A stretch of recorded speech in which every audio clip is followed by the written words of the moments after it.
Hello friends, welcome to IQ ranker HJP। मैं नितेश कुमार आपको इस सेशन में स्वागत करता हूं। यह फिजिक्स का सेशन है और यह फिजिक्स का चौथा सेशन है। इससे पहले का 3 सेशन जो है मैं ऑलरेडी बना चुका हूं, आप जाके वीडियो देख सकते हैं। और यह सेशन जो है आपका अरिहंत पब्लिकेशन बुक से बनाया गया है। यह सेशन NCERT बेस्ड सेशन है और NCERT के बुक से चैप्टर बाय चैप्टर MCQ तैयार किया गया है। अगर इस बुक को पढ़ लेते हैं, इस वीडियो को आप देख लेते हैं तो आपके लिए बहुत ही ज़्यादा हेल्पफुल होगा, क्योंकि यह 6 से लेकर 6 to 12 तक जितना भी चैप्टर है उससे चैप्टर बाय चैप्टर एक एक करके मेन पॉइंट से क्वेश्चन तैयार किया गया है। और आपके एग्जाम के व्यू से यह बहुत ही अच्छा है। आप देख सकते हैं इसमें हर क्वेश्चन में आपका क्लास किस चैप्टर से बनाया गया है क्वेश्चन, वो सारे मेंशंस है। आपके लिए बहुत ही ज़्यादा हेल्पफुल होगा। और दोस्तों, सब्सक्राइब जरूर कीजिए, सपोर्ट कीजिए, इससे कि मैं आपके लिए यह वीडियो और आगे बढ़ाऊं। चलिए चलते हैं फिजिक्स के क्वेश्चंस की तरफ। चैप्टर नंबर 9 है विद्युत, इलेक्ट्रिसिटी। इससे पहले का जो 8 चैप्टर है वो मैंने ऑलरेडी उसका वीडियो बना दिया है। देखिए, यह क्वेश्चन जो आपका बनाया गया है, यह क्वेश्चन कूलम्ब्स लॉ से बनाया गया है। और कूलम्ब्स लॉ कहता है कि दो आवेशों चार्ज के बीच लगने वाला बल दोनों आवेशों के परिमाण का समानुपाती एवं उसके बीच के दूरी का वर्ग का व्युत्क्रमानुपाती होता है। That means मान लीजिए कि कोई आवेश यहाँ पे एक Q1 आवेश है और यहाँ पे Q2 आवेश है, और वह दोनों के बीच का जो डिस्टेंस है वह R है। तो कूलम्ब लॉ के अकॉर्डिंग क्या कहता है? कूलम्ब लॉ के अकॉर्डिंग कहता है कि F directly proportion to Q1 into Q2। जो यहाँ पे जो बल है, फोर्स जो है, वह आपके दोनों आवेशों के गुणनफल के समानुपाती होता है। यह पहला कूलम्ब लॉ का क्वेश्चन बनाता है। सेकेंड कहता है F inversely proportion to 1/r², means उनके बीच के दूरी के वर्ग का व्युत्क्रमानुपाती होता है। और यही दोनों इक्वेशन को आप ऐड कीजिएगा, तो इससे आपका फॉर्मूला बनता है। ऐड कीजिएगा तो क्या होगा? F समानुपाती Q1 इंटू Q2/r²। तो यहाँ से फॉर्मूला डिराइव्ड हो जाता है F equal to K into Q1 Q2/r²। यह कूलम्ब्स लॉ से फॉर्मूला जो है वह फाइंड आता है। तो यहाँ पे K जो है, K आपका कूलम्ब स्थिरांक हो गया, और K का वैल्यू जो होता है वह होता है 9 इंटू 10⁹ न्यूटन मीटर स्क्वायर पर कूलम्ब स्क्वायर। अब यहाँ पे कह रहा है कि इसका जो फोर्स होता है, बल होता है। अब देखिए यहाँ पे क्या कर रहा है कि इसके जो बल लगता है, इसके बीच जो बल लगता है वो आपका दो आवेशों के गुणनफल के समानुपाती होता है। और जो डिस्टेंस होता है, डिस्टेंस के आपका वर्ग के व्युत्क्रमानुपाती होता है। आकर्षित, दो आवेशों के बीच लगने वाला बल आकर्षित होता है। तो यहाँ पे देखिए केवल आकर्षित होता है। तो यह जो कह रहा है कि दो आवेशों के मध्य बल की प्रकृति जो होता है आकर्षण, या यहाँ पे क्या होता है? प्रतिकर्षण होता है। आकर्षण या प्रतिकर्षण होता है। इसके लिए यह जो है वह गलत हो गया। आवेशों के मान पर निर्भर नहीं करता है, आवेशों के मान पर यह आपका निर्भर करता है, तथा दूरी के वर्ग के व्युत्क्रमानुपाती होता है। तो अब आवेशों के मान पर तो निर्भर करेगा ही। आवेशों का मान आपका क्या है? Q1 और Q2 है, तो जितना मान होगा उस पर तो निर्भर करेगा ही।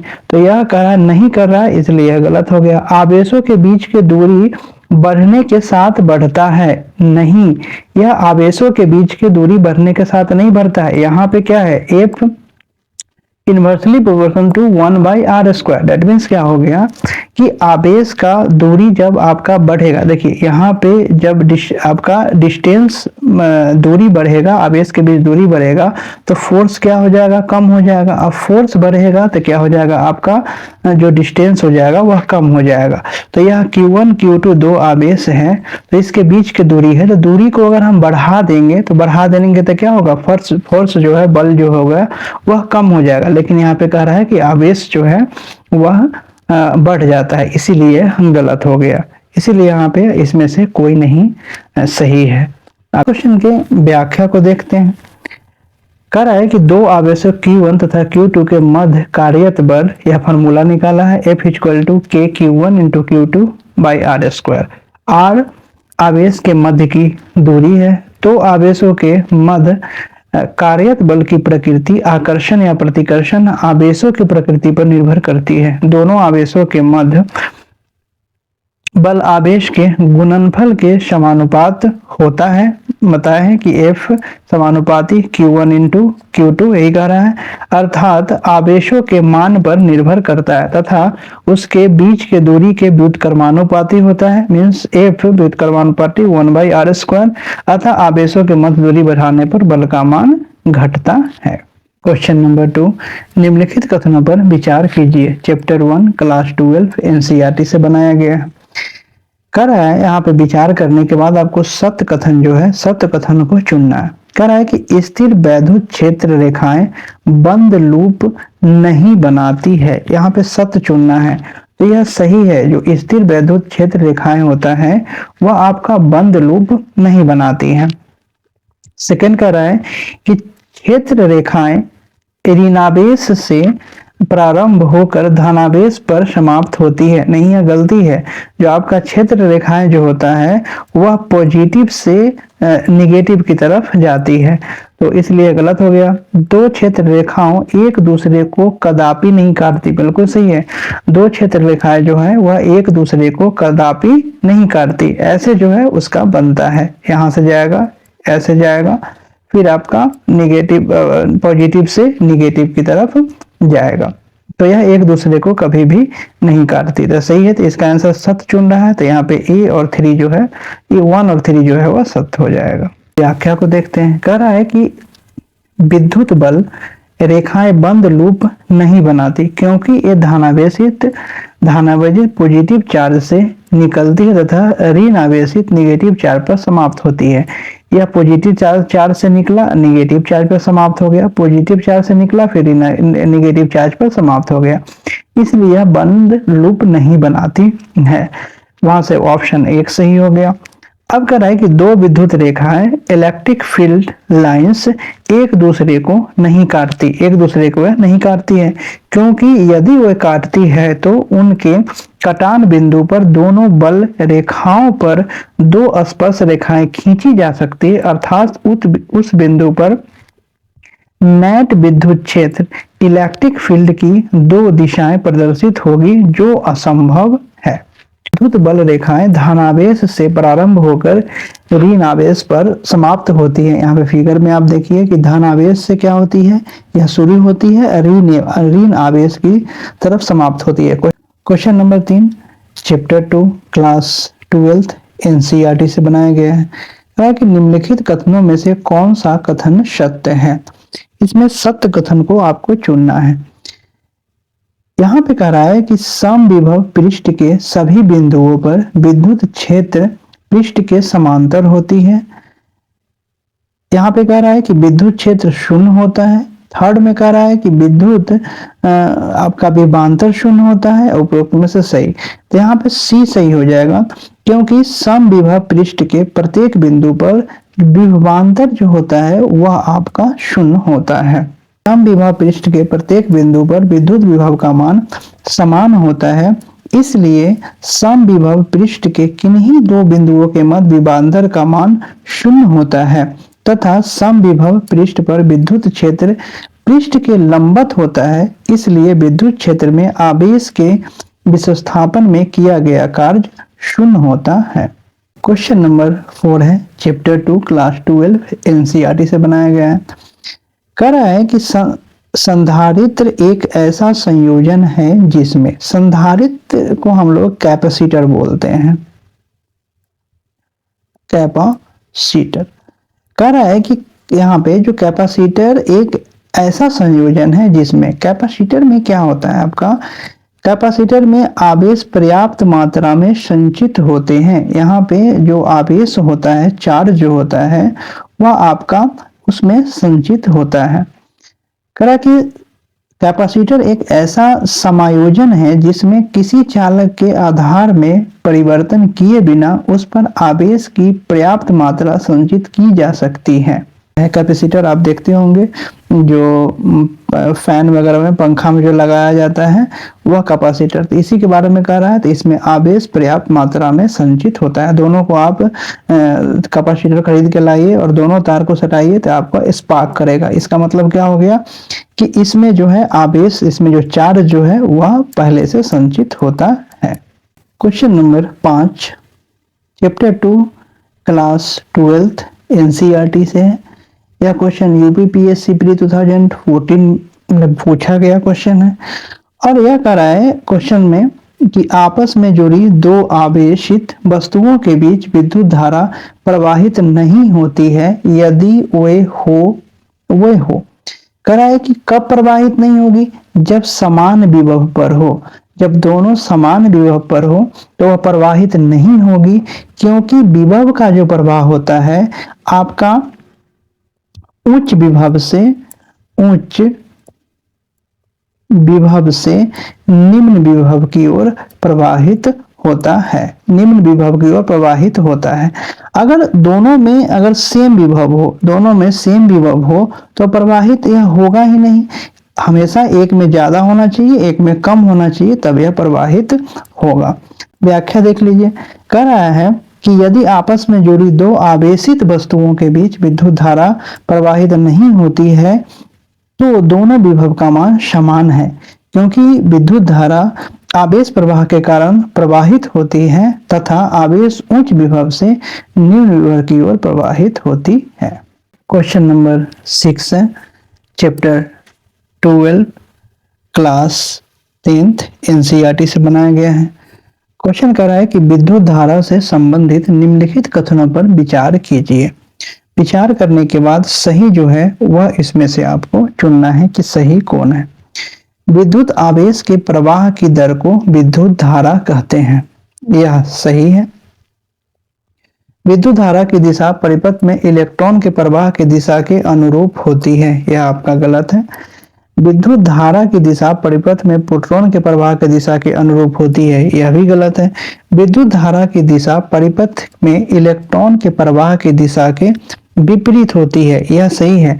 यहाँ पे विद्युत धारा की दिशा जो होगा वह परिपथ में इलेक्ट्रॉन की प्रवाह की दिशा के विपरीत होती है, यह आपका परिपथ है। यहाँ परिपथ है और इलेक्ट्रॉन की प्रवाह जो है वह आपका ऐसे हो रहा है, इलेक्ट्रॉन की प्रवाह जो है वह इस तरफ हो रहा है।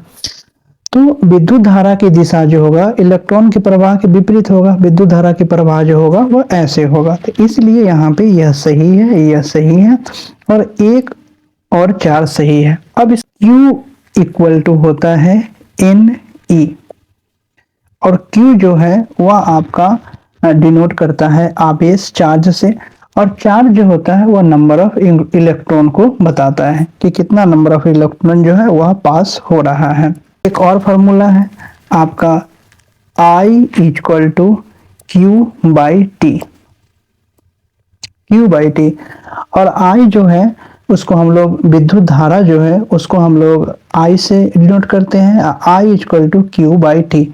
मीन्स यहाँ पे हो गया आवेश बटे समय। विद्युत धारा अगर बोलिएगा विद्युत धारा इक्वल टू आवेश बटे समय और इसी को हम लोग अगर एसआई यूनिट निकालते हैं तो आवेश का यूनिट हो जाएगा आपका कूलम्ब और टाइम का हो जाएगा सेकेंड। तो इसका यूनिट क्या हो जाएगा कूलम्ब पर सेकेंड और कूलम्ब पर सेकेंड के ही हम लोग क्या बोलते हैं एम्पियर। तो विद्युत धारा का एसआई मात्रक पूछे तो यह आप दोनों दे सकते हैं, कूलम्ब पर सेकेंड या फिर इसी को एम्पियर बोला जाता है। और विद्युत धारा हम लोग किसको कहते हैं? आवेश चार्ज के प्रवाह की दर को विद्युत धारा कहते हैं। बुक के व्याख्या को देखते हैं। कह रहा है कि विद्युत पर आवेश के प्रवाह की दर को विद्युत धारा कहते हैं। विद्युत धारा के प्रवाह के समय इलेक्ट्रॉन की गति की दिशा विद्युत धारा के प्रवाह के विपरीत दिशा में होती है।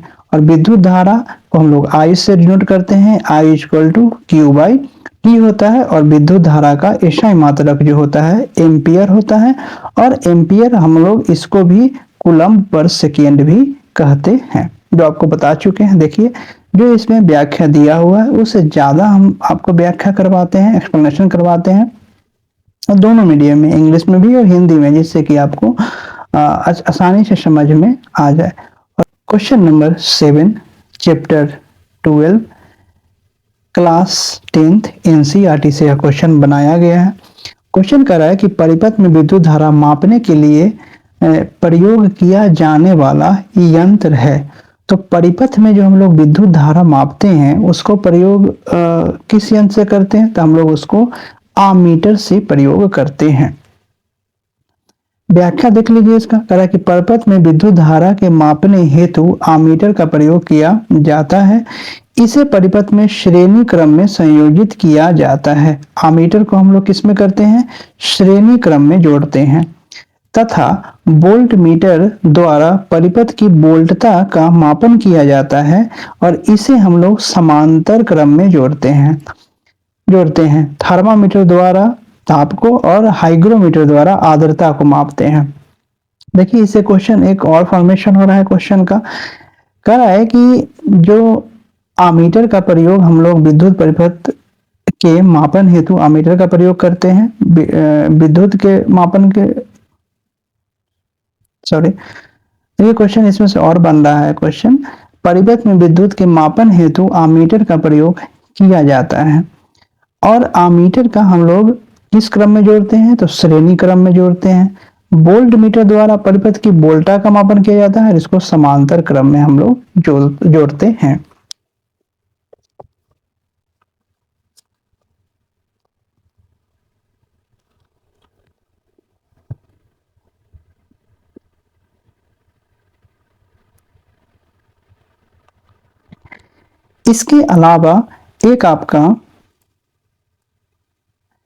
इसके अलावा एक और युक्ति है जिसको हम लोग बोलते हैं गैल्वेनोमीटर। गैल्वेनोमीटर क्या होता है?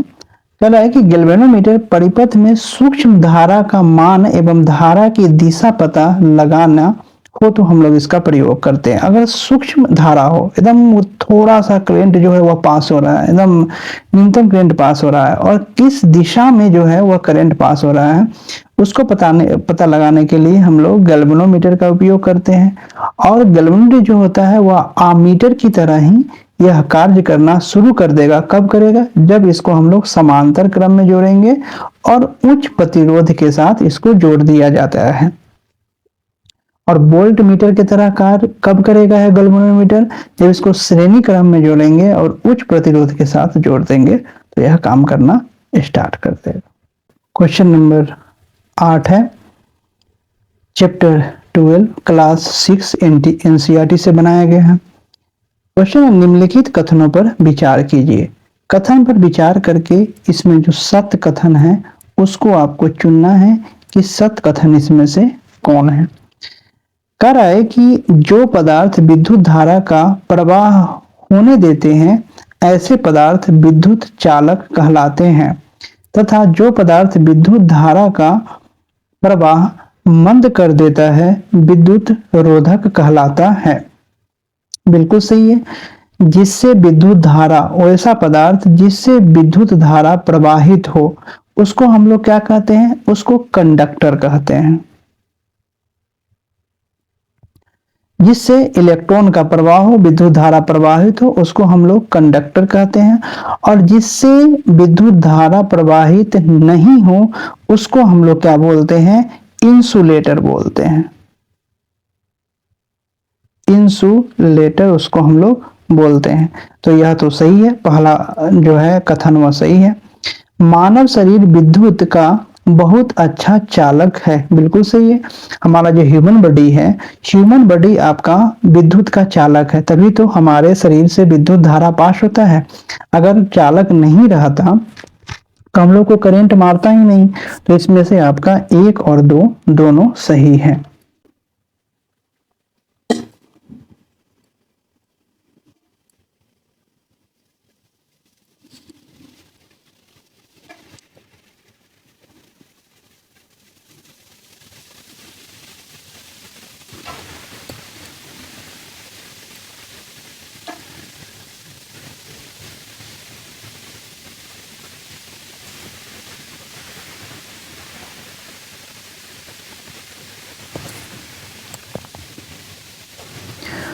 Question number 9 chapter 12 class 6 NCERT से बनाया गया है।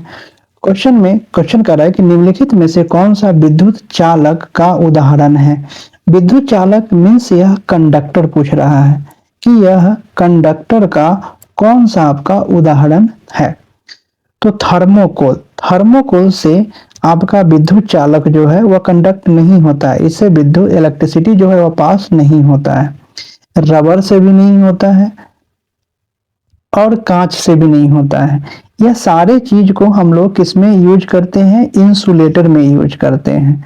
आपका इस सारे को इंसुलेटर में यूज करते हैं। देखते हैं कि रबर का यूज जो है वह जो भी आपका इलेक्ट्रिसिटी से यूज करने वाला इक्विपमेंट है, जैसे कि प्लायर हो गया, आपका स्क्रू ड्राइवर हो गया, इस सब में देखिएगा उसका जो हैंडल होता है वो रबर का बना हुआ होता है या प्लास्टिक का बना हुआ होता है। रबर, प्लास्टिक, थर्मोकोल, कांच, यह सब जो है वह आपका बैड कंडक्टर है, आपका इंसुलेटर का काम करता है, इसका इंसुलेटर का काम करता है। और यहाँ पे एल्युमिनियम की पत्ती, एल्युमिनियम की पत्ती जो होता है, एल्युमिनियम जो है वह इलेक्ट्रिसिटी का गुड कंडक्टर है। इससे होकर क्या होता है, इलेक्ट्रिसिटी पास होता है, इसलिए एल्युमिनियम का वायर भी यूज किया जाता है, वायर के रूप में भी एल्युमिनियम का यूज किया जाता है। तो यहाँ पे कह रहा है कि कौन सा विद्युत चालक का उदाहरण है, तो एल्युमिनियम की पत्ती जो है वह उदाहरण हो जाएगा, क्योंकि इससे जो आपका एल्युमिनियम है उसमें मुक्त इलेक्ट्रॉन उपस्थित होते हैं। अब मुक्त इलेक्ट्रॉन आपका फ्री इलेक्ट्रॉन प्रेजेंट रहेगा तभी तो वह कंडक्ट करेगा इलेक्ट्रिसिटी का, इसलिए यहाँ पे आंसर जो है वह 4 हो जाएगा। Question number 10 chapter 12 class 6 NCERT से बनाया गया है और आपका यूपीपीएससी मेंस 2012 में यह क्वेश्चन पूछा गया है। क्वेश्चन कर रहा है कि निम्न में से कौन सा विद्युत का अच्छा सुचालक है। यह सुचालक के बारे में कह रहा है कि यह जो कंडक्टर, जो अच्छा कंडक्टर कौन है। तो देखिए यहाँ पे ऑप्शन में देखिएगा तो चारों ऑप्शन जो है वह आपका इलेक्ट्रिसिटी का गुड कंडक्टर है। एल्युमिनियम भी है, चांदी भी है, तांबा भी है और सोना भी है। आप तो जानते भी है एल्युमिनियम का वायर में हम लोग यूज करते हैं, तांबा को भी वायर में यूज करते हैं, चांदी को भी वायर में यूज करते हैं। यहाँ पे कह रहा है कि सबसे अच्छा सुचालक कौन है, तो सबसे अच्छा सुचालक जो है वह आपका क्या है, चांदी है। तो चांदी जो है वह आपका इलेक्ट्रिसिटी का बहुत अच्छा सुचालक है। बाकी सब सुचालक है लेकिन सबसे अच्छा पूछा कह रहा है कि विद्युत का अच्छा सुचालक, तो सबसे अच्छा चांदी सुचालक है। व्याख्या कर रहा है चांदी विद्युत का सबसे अच्छा सुचालक है, परंतु सोना, चांदी, तांबा तथा एल्युमिनियम भी विद्युत का चालक है। चांदी की प्रतिरोधकता दिए गए विकल्पों में से सबसे कम होती है। यहाँ पे देखिए कि जो प्रतिरोधकता होता है, जो रेसिस्टिविटी होता है, जिसका सबसे ज्यादा सबसे कम होगा, रेसिस्टिविटी जिसका सबसे कम होगा, तो रेसिस्टिविटी जितना कम होगा वह क्या होगा, इलेक्ट्रिसिटी का वह अच्छा कंडक्टर होगा। और रेसिस्टिविटी मतलब क्या होता है कि इलेक्ट्रॉन के प्रवाह को रोकना। तो जितना इलेक्ट्रॉन के प्रवाह को कम रोकेगा उतना ही ज्यादा क्या होगा, इलेक्ट्रॉन का प्रवाह होगा। तो रेसिस्टिविटी जिसमें कम होगा वह आपका अच्छा चालक हो जाएगा। तो आपका चांदी में क्या होता है, रेसिस्टिविटी सबसे कम होता है, इसलिए अच्छा चालक होता है। Question number 11 chapter 1 class 12 NCERT से बनाया गया है, तो कि ओम के नियम से संबंधित निम्नलिखित कथनों पर विचार कीजिए। अब देखिए ओम का नियम कह रहा है, तो सबसे पहले हम लोग ओम के नियम को देखते हैं कि ओम का नियम क्या था। ओम का नियम था कि अचर ताप पर, अचर जब आपका टेम्परेचर कांस्टेंट हो, कह रहा है कि अचर ताप पर किसी चालक में प्रवाहित विद्युत धारा उस चालक के दोनों सिरों के बीच उत्पन्न विभवांतर का समानुपाती होता है। और इन्होंने इक्वेशन दिया भी समानुपाती आई, भी प्रोपोर्शनल टू आई, मतलब विभवांतर का समानुपाती क्या होगा, आपका विद्युत धारा जो है वह समानुपाती होगा। कब? तब जब आपका टेम्परेचर जो हो वह कांस्टेंट हो तो। इसी से आपका फार्मूला बना V equal to I R. R जो है वह आपका विभवांतर नियतांक है और आई जो है वह बहने वाली धारा है। तो इसी को हम लोग क्या बोलते हैं, ओम्स लॉ बोलते हैं, ओम्स लॉ बोलते हैं। और यहीं से आपका बना है आर इक्वल टू भी बाई आई। तो यही ओम्स लॉ है, यह फॉर्मूला याद रख लीजिएगा, भी इक्वल टू आई आर। इससे न्यूमेरिकल्स वगैरह भी आते हैं। अब क्वेश्चन को देखते हैं। तो ओम्स जो है वह क्या लॉ दिए, भी समानुपाती आई, और इसी से फॉर्मूला वाला भी इक्वल टू आई आर। अब देखिए इससे हम लोग क्वेश्चन को देखते हैं, अब आपको हेल्प मिलेगा इससे।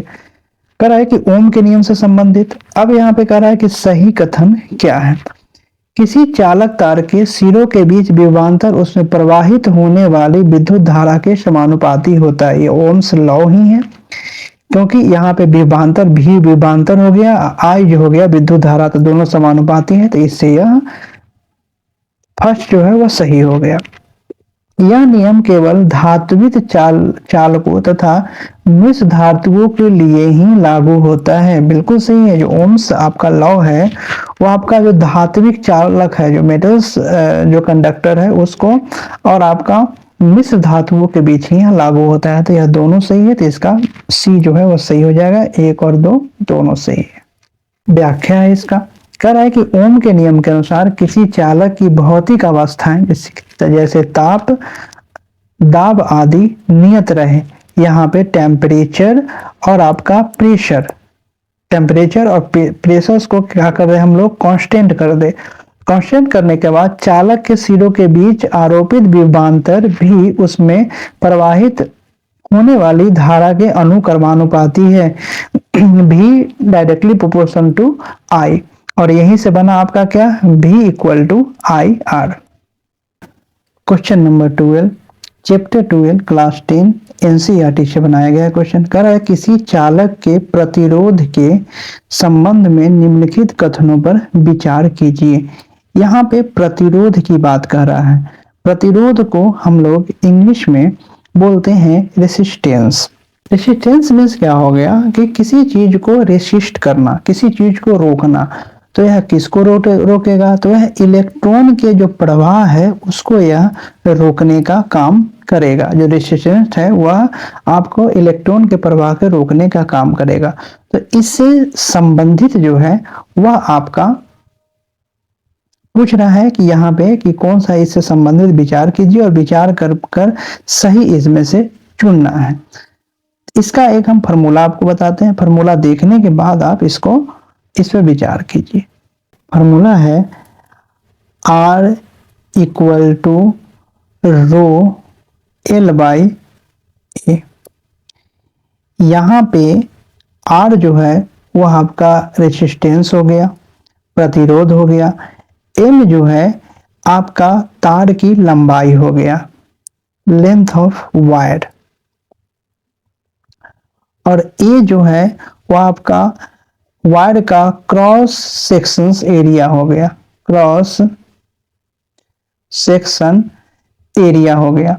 जो कोई भी वायर होता है तो वायर का यह वाला जो पार्ट होता है कि कितना वह यह है, यह आपका उसका क्रॉस सेक्शन एरिया कहलाता है। तो यहाँ पे देखिए कि इस फार्मूला से हम लोगों को क्या पता चलता है, इस फार्मूला से यह पता चलता है कि R directly proportional to L and R inversely proportional to 1/A। और यहाँ पे इसको हम लोग बोलते हैं रो, और रो जो होता है वह आपका प्रतिरोधकता होता है। तो आर मतलब जो रेसिस्टेंस जो है वह किस पे डिपेंड करेगा, आपके वायर के लेंथ पे। अगर हम लोग यदि हम लोग ले रेसिस्टेंस बढ़ेगा तो क्या बोलेगा, तार की लंबाई भी बढ़ेगा, और तार की लंबाई बढ़ेगा तो रेसिस्टेंस भी बढ़ेगा। तार की लंबाई को अगर हम लोग कम कर देंगे तो रेसिस्टेंट भी कम हो जाएगा। तो आपका प्रतिरोध जो होता है वह तार की लंबाई पे डिपेंड करता है। दूसरा जो है वह आपका कह रहा है कि are inversely proportional to 1/a। तो आर को अगर हम लोग बढ़ाएंगे कब, जब रेसिस्टेंस कब बढ़ेगा, जब आपका क्रॉस सेक्शन एरिया जो है वह घटेगा। तार का जो क्रॉस सेक्शन एरिया है, कहने का मतलब है कि तार अगर यह इतना पतला है और कोई तार जो है वह इतना मोटा है, तो क्रॉस सेक्शन एरिया क्या, इसका जो एरिया है वह कम है और इसका एरिया ज्यादा है। तो एरिया जब हम लोग घटाएंगे तो इसमें क्या होगा, रेसिस्टेंस का मान जो होगा वह ज्यादा होगा और इसमें जो होगा रेसिस्टेंस का मान कम होगा। तो प्रतिरोध जो होता है वह फुल्ली डिपेंड करता है आपको किसके, क्रॉस सेक्शन एरिया पर तार के। तो यह दो चीज समझ गए। अब इसमें हम लोग देखते हैं ऑप्शन में क्या कह रहा है। ऑप्शन में कह रहा है कि किसी चालक का प्रतिरोध चालक की लंबाई पर निर्भर करता है। यह बिल्कुल सही है, अभी जस्ट बताए हैं कि R directly proportional to L, तो यह सही हो गया। किसी चालक का प्रतिरोध चालक के अनुप्रस्थ काट के क्षेत्रफल पर निर्भर करता है, यह भी सही है। आपका आर जो है वह इनवर्सली प्रोपोर्शनल टू 1/a होता है क्रॉस सेक्शन एरिया पर, यह भी सही है। थर्ड में कह रहा है किसी चालक का प्रतिरोध चालक पदार्थ की प्रकृति पर निर्भर करता है, बिल्कुल सही है। यह चालक पदार्थ की आपका जो मटेरियल है उस पर भी निर्भर करता है कि वायर जो है वह किस मटेरियल से बना हुआ है। वायर आपका एल्युमिनियम का ही बना होता है, आपका कॉपर का ही बना होता है, आपका चांदी का भी बना होता है, आपका सोना का भी बना होता है। तो वह सारे के मटेरियल के ऊपर डिपेंड करेगा, रेसिस्टेंट होता है उसका। नहीं तो अगर मटेरियल अगर इस पर निर्भर नहीं करता तो हम लोग क्यों एल्युमिनियम की जगह पर कॉपर का वायर यूज करते, प्रेफर करते। तो यह तीनों जो है इसमें से तीनों सही है आपका, इसका आंसर जो है वह डी हो जाएगा। एक चीज और बता दूं, यहाँ पे दो चीज होता है, एक होता है प्रतिरोध और दूसरा होता है प्रतिरोधकता। प्रतिरोधकता देखिए क्वेश्चन में यह दोनों से क्वेश्चन आता है, एग्जाम में यह दोनों से क्वेश्चन आता है और कभी कभी बच्चे जो है वह कंफ्यूज हो जाते हैं और दोनों के लिए सेम ही आंसर मार देते हैं। प्रतिरोध को हम लोग इंग्लिश में बोलते हैं रेसिस्टेंस, रेसिस्टेंस, और प्रतिरोधकता को हम लोग क्या बोलते हैं, रेसिस्टिविटी। इसको हम लोग बोलते हैं रेसिस्टिविटी।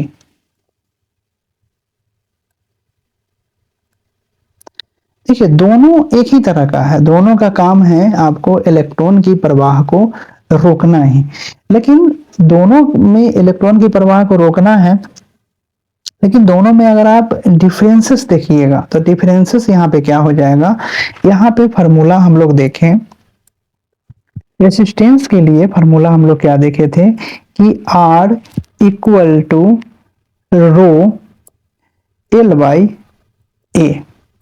यह आपका जो है वह प्रतिरोध के लिए है फार्मूला, और प्रतिरोधकता के लिए जो फार्मूला होता है वह आपका, प्रतिरोधकता किसको हम लोग बोलते हैं, रेसिस्टिविटी जो होता है रो से डिनोट करते हैं। Rho is equal to M NE square tau. तो यहां पे क्या कर रहा है कि m जो है वह आपको मास को डिनोट करता है, मास को डिनोट करता है, और यहां पे जो Ne है, जो Ne स्क्वायर है, Ne जो है अब number of per unit volume को यह करेगा denote, number of per unit volume को यह बताएगा। और यहाँ पे जो टो है, टू जो है यहाँ पे, या टू इसको पढ़ते हैं, टू जो है, टू आपको क्या बता रहा है? टू बता रहा है आपको रिलैक्सेशन को बता रहा है, रिलैक्सेशन को बता रहा है। रिलैक्सेशन मीन्स क्या हो गया कि दो इलेक्ट्रॉन को जो टकराने का समय होता है उसको बता रहा है। अब यहाँ के रेसिस्टिविटी या रेसिस्टेंस कब होता है? जब इलेक्ट्रॉन को क्या करेगा? टकराएगा।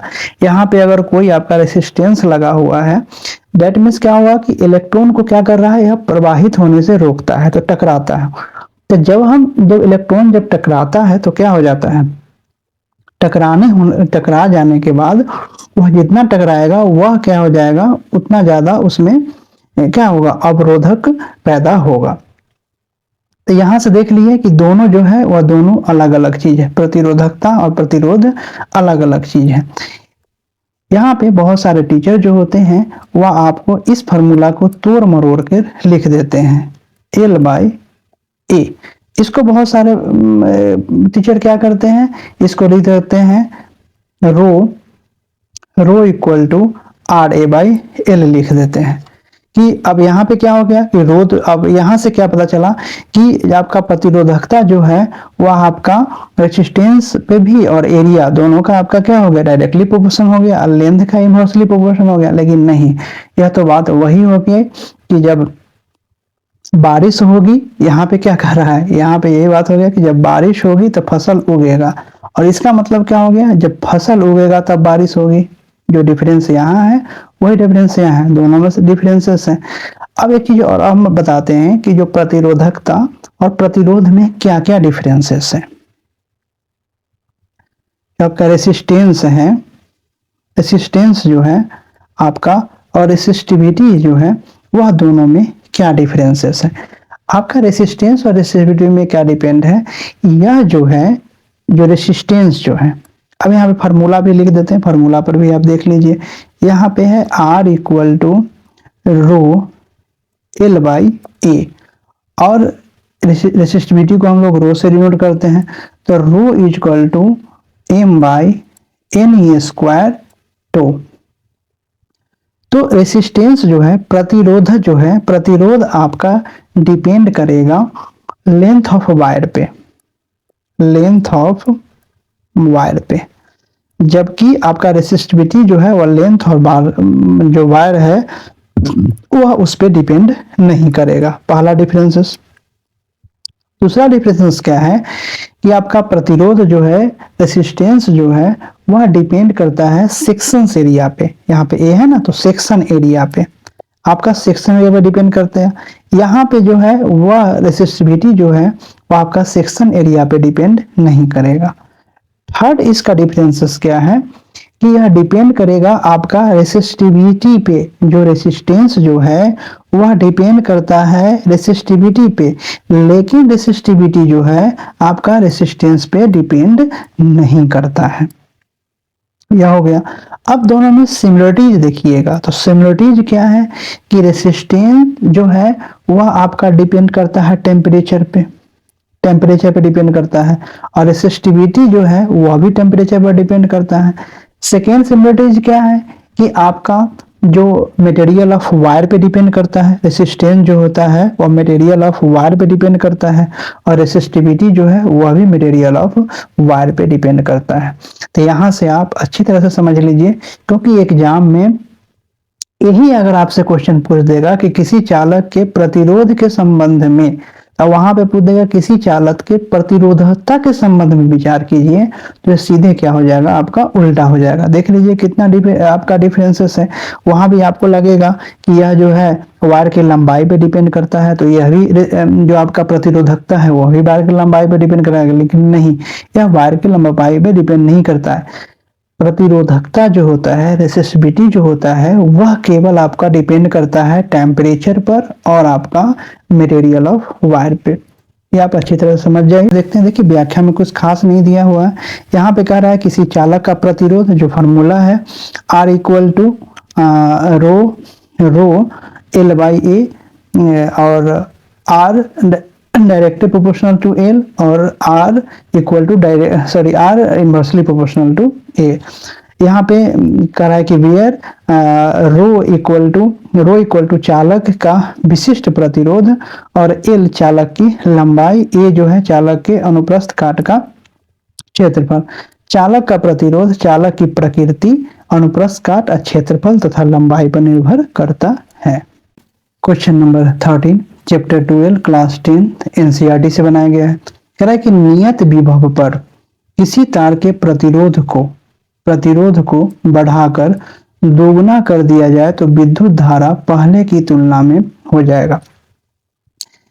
देखिए यहाँ पे क्वेश्चन को अगर हम एलिमिनेट करते हैं तो कह रहा है कि अगर हम लोग प्रतिरोध को बढ़ाएंगे तो प्रतिरोध को बढ़ाने पर पता ही है कि जैसे ही प्रतिरोध हम लोग बढ़ाएंगे तो विद्युत धारा जो होगा वह क्या होगा, कम होगा। प्रतिरोध बढ़ेगा तो विद्युत धारा कम हो जाएगा। तो यहाँ ये 4 गुनी हो जाएगी, 3 गुनी हो जाएगी, ठीक है। कह रहा है कि दोगुनी हो जाएगी, ये सब तो होगा ही नहीं, क्योंकि वह प्रतिरोध तो आपका प्रतिरोध बढ़ाएंगे तो विद्युत धारा तो बढ़ेगा नहीं, विद्युत धारा हमेशा घटेगा। तो यहाँ से हम लोग जो है बी को डायरेक्ट आंसर मार देंगे। इसके अलावा यदि हम लोग फार्मूला के अकॉर्डिंग, फार्मूला हम लोग ओम्स लॉ में पढ़ चुके हैं। ओम्स लॉ क्या कहता है, V equal to I R, V equal to I R, और यहाँ पे I equal to V by R हो जाएगा। तो यहाँ से आप जो है वह निकाल लीजिए। कह रहा है कि रेसिस्टेंस जो है वो आपका कितना हो जाएगा, 2R हो गया। रेसिस्टेंट जो है आपका दुगना हो गया। तो यहाँ पे रेसिस्टेंट को क्या कर दीजिए, आप दुगना कर दीजिए। तो V इक्वल टू क्या हो गया आपका, 2R हो गया। जब V इक्वल टू 2R हो गया तो यहाँ से I क्या हो गया, I को अगर देखिएगा तो I इक्वल टू क्या हो जाएगा आपका, I इक्वल टू क्या हो जाएगा आपका 1/2, मतलब क्या हो जाएगा, यह आधा हो जाएगा, आधा हो जाएगा। तो यहीं से हो गया आंसर कि आधा हो जाएगा। Question number 14 chapter 12 class 10 NCERT से यह क्वेश्चन बनाया गया है। यहाँ पे कथन और कारण दोनों गया हुआ। कथन कारण को आपको पढ़कर और सही उत्तर का चयन करना है कि दोनों में से कौन सही है। क्वेश्चन कर रहा है कि मिश्र धातुओं का उपयोग विद्युत इस्त्री, टोस्टर आदि समान वैद्युत तापन युक्तियों में किया जाता है। यह बिल्कुल सही है। हम लोग जो मिश्र धातु है उसका उपयोग आपका इस्त्री जो आयरन होता है, टोस्टर में इसलिए करते हैं क्योंकि मिश्र धातु का जो प्रतिरोधकता होता है, मिश्र धातु का प्रतिरोधकता जो होता है वह आपका क्या होता है, हाई होता है। प्रतिरोधकता जो होता है वह हाई होता है और उसमें ऊष्मा का अच्छा चालक होता है। सेकंड में कह रहा है कि मिश्र धातु की प्रतिरोधकता उसकी अवयवी धातुओं से अधिक होती है। बिल्कुल सही है। इसीलिए तो यह कारण कथन दोनों सही है। देखिए प्रतिरोधकता जब हम लोग बढ़ाएंगे तो प्रतिरोधकता मतलब क्या होता है, इलेक्ट्रॉन के जो प्रवाह है, इलेक्ट्रॉन के प्रवाह को क्या करेगा, रोकेगा। जब इलेक्ट्रॉन को प्रवाह को रोकेगा तो क्या हो जाएगा, इलेक्ट्रॉन में आपका क्या हो जाएगा, टक्कर हो जाएगा। जब टक्कर हो जाएगा तो वहां पे क्या हो जाएगा, आपका टक्कर होने से क्या होता है, हीट उत्पन्न होगा, ऊष्मा। हम लोगों को टक्कर होता है, लड़ाई होता है, देखा लोग गुस्सा हो जाता है, तो टक्कर होने से आपका क्या हो जाएगा, ऊष्मा उत्पन्न होगा। और ऊष्मा वही तो चाहिए, हीट चाहिए। आपका जो आयरन उसको क्या चाहिए, हीट चाहिए। हीट होगा तभी आप क्या करेंगे, कपड़ा में आयरन कीजिएगा। टोस्टर में क्या होगा, हीट होगा तभी उसको टोस्ट कर पाइएगा। तो यहीं पे इसका दोनों जो है वह सही हो जाएगा। क्वेश्चन नंबर 15 है, चैप्टर 12 क्लास 10 एनसीईआरटी से बनाया गया है। क्वेश्चन कह रहा है कि निम्नलिखित कथन पर विचार करके और यहाँ पे जो सत्य कथन है उसको आपको चुनना है। कह रहा है कि किसी पदार्थ की प्रतिरोधकता विशिष्ट प्रतिरोध ताप बढ़ाने पर बढ़ती है। यह सही है। आपका विशिष्ट प्रतिरोध है जो है वह टेम्परेचर हम लोग बढ़ाएंगे तो प्रतिरोधकता जो है वो आपका बढ़ जाएगा। किसी पदार्थ की प्रतिरोधकता विशिष्ट प्रतिरोध उसकी लंबाई पर निर्भर करती है। नहीं, हम लोग अभी जस्ट पढ़े हैं, आपका प्रतिरोधकता के बारे में पढ़े हैं। प्रतिरोधकता जो है वह आपका केवल किस पे डिपेंड करता है, आपका टेम्परेचर पे डिपेंड करता है और मटेरियल ऑफ वायर पे डिपेंड करता है। अभी 12 नंबर क्वेश्चन में आपको समझाए थे तो इसलिए यह गलत हो गया। छठ कह रहा है कि किसी पदार्थ की प्रतिरोधकता विशेष प्रतिरोध पदार्थ की प्रकृति पर निर्भर करता है। बिल्कुल सही है। अभी जस्ट बताया है कि यह जो है मटेरियल ऑफ वायर पे निर्भर करता है प्रतिरोधकता। वायर का मटेरियल जैसा होगा उसका जो रेसिस्टिविटी होगा उतना ही आपका ज्यादा या कम होगा। इसमें से कह रहा है कि विचार कीजिए, तो विचार करके सत चुनना है, तो सत आपका 1 और 3 जो है वह सत हो जाएगा।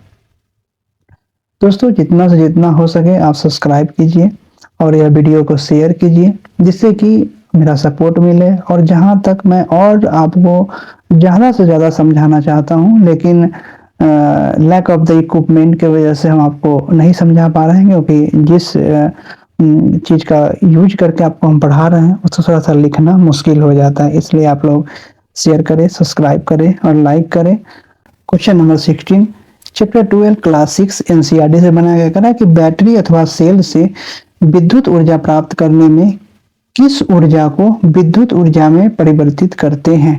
देखिए सबसे पहले आपको पता है कि कोई भी आप सेल तो देखे हैं, बैटरी देखे हैं। बैटरी जो होता है वह उसमें क्या होता है, बैटरी में आपका होता है केमिकल भरा हुआ होता है। तो केमिकल भरा हो गया, इसका मतलब क्या हो गया, वह आपका रसायन हो गया, वो रसायन हो गया। और रासायनिक ऊर्जा को हम लोग किस में कन्वर्ट करते हैं, हम लोग विद्युत ऊर्जा में कन्वर्ट करते हैं। तो यहाँ पे क्या कह रहा है कि बैटरी अथवा सेल से विद्युत ऊर्जा प्राप्त करने में किस ऊर्जा को विद्युत ऊर्जा में परिवर्तन करते हैं, तो हम लोग रासायनिक ऊर्जा को विद्युत ऊर्जा में परिवर्तन करते हैं, क्योंकि यहाँ पे रसायन है, यहाँ पे केमिकल भरा हुआ है और केमिकल का उपयोग करके हम लोग इसको क्या करते हैं, विद्युत ऊर्जा में कन्वर्ट करते हैं।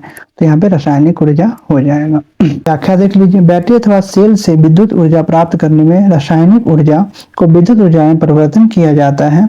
सेल के अंदर उपस्थित पदार्थ में क्रिया के परिणाम स्वरूप रासायनिक ऊर्जा उत्पन्न होती है। Question number 17 chapter 12 class 6 NCERT से बनाया गया। कह रहा है कि निम्नलिखित कथन पर विचार करके और सही कथन को आपको चुनना है कि सही इसमें कौन है। विद्युत सेल में दोनों सिरों पर धनात्मक होते हैं। नहीं, आप बैटरी देखे होंगे। बैटरी में क्या होता है कि बैटरी में क्या होता है कि यहाँ पे दोनों सेल पर एक पे पॉजिटिव होता है, एक पे निगेटिव होता है, एक पे पॉजिटिव होता है और नीचे निगेटिव होता है। विद्युत सेल में दोनों सिरों पर नहीं, एक सिरों पर पॉजिटिव आपका चार्ज होता है, एक सिरों पर निगेटिव होता है, इसलिए यह गलत हो गया। विद्युत सेल के दो टर्मिनलों को मिलाने पर उससे रासायनिक पदार्थ शीघ्र खर्च हो जाते हैं। बिल्कुल सही है। आप जब बैटरी देखते हैं तो टॉर्च में देखते होंगे कि टॉर्च में बैटरी हम लोग कैसे लगाते हैं, एक यह बैटरी है और एक ये बैटरी है, दोनों को हम लोग कैसे लगाते हैं। यहाँ पे बैटरी में क्या होता है कि यह आपका पॉजिटिव और यहाँ पे निगेटिव, और इसका क्या हो गया ई पॉजिटिव और यह निगेटिव, और दोनों को हम लोग क्या कर देते हैं, एक साथ कनेक्ट कर देते हैं। जो दोनों को एक साथ कनेक्ट कर देते हैं, देखिए सेल से मिलने पे बहुत सारा सेल को अगर हम मिलाएंगे तो उसको बैटरी कहते हैं। तो यहाँ पे जब सेल को मिला देते हैं तो हम लोग क्या करते हैं, अगर कुछ भी चलाना हो, यहाँ पे बॉल जलाना हो तो मिला देते हो, तो यहाँ पे बॉल जो होता है आपका क्या होता है, ग्लो होने लगता है। तो ये तो सही हो गया आपका। यहाँ पे कह रहा है कि विद्युत सेल के दो टर्मिनल को मिलाने पर उसमें रासायनिक पदार्थ शीघ्र खर्च हो जाता है। रासायनिक पदार्थ खर्च ही होगा जब हम उसका इक्विपमेंट में कोई यूज करेंगे, बल्ब को जलाएंगे या फिर कुछ और यूज करेंगे, तो उसमें बैटरी में जो रासायनिक पदार्थ आपका भरा हुआ है वह तो खर्च होगा ही। तो यहाँ पे आपका पॉजिटिव निगेटिव है, यहाँ पे आपका पॉजिटिव है निगेटिव है, तो खर्च होगा, तो यह भी सही है। तो कह रहा है कि बी कौन है, तो सही जो है वह केवल आपका बी सही हो जाएगा। सॉरी, यहाँ पे कह रहा है कि विद्युत सेल में दोनों सिरे नहीं, ये तो गलत ही है, तो आपका बी सही हो जाएगा, क्योंकि दोनों सिरे पर आपका एक पर पॉजिटिव होता है, एक पर निगेटिव होता है। क्वेश्चन नंबर 18 है चैप्टर 14 क्लास 7 एनसीईआरटी से बनाया गया है। निम्नलिखित कथनों पर विचार कीजिए और विचार करने के बाद सही जो है इसमें से चुनना है कि सही कौन है। कह रहा है कि बंद विद्युत परिपथ में विद्युत धारा की दिशा विद्युत सेल के टर्मिनल से धनात्मक सिरे से ऋणात्मक सिरे की ओर जाती है। यह सही है। अगर आपका सेल है, कोई बैटरी है, तो बैटरी में क्या बताया, बैटरी में यहाँ पे आपका पॉजिटिव है और यहाँ पे निगेटिव है। यहाँ पे अगर हम ऐड कीजिएगा तो यहाँ पे निगेटिव हो गया और ये पॉजिटिव हो गया।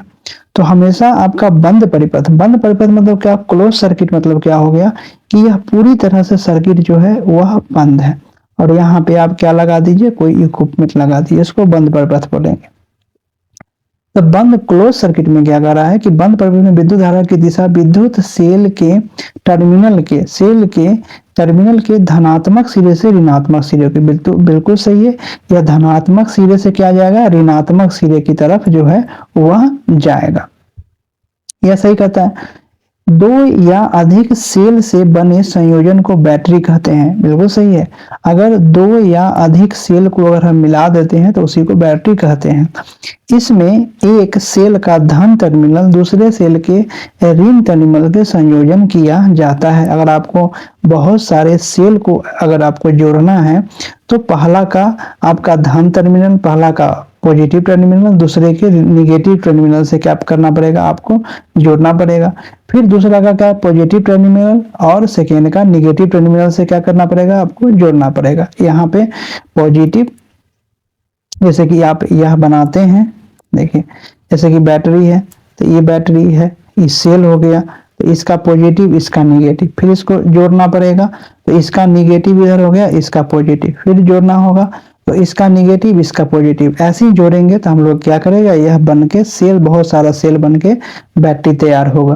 तो यहाँ पे कह रहा है विचार करके सही करना है, तो यहाँ पे दोनों जो है वह सही है। व्याख्या कर रहा है कि बंद विद्युत परिपथ में विद्युत धारा की दिशा विद्युत सेल के टर्मिनल के धनात्मक सिरे से ऋणात्मक सिरे की ओर होती है, क्योंकि विद्युत धारा सदैव उच्च विभव से निम्न विभव की ओर प्रवाहित होती है।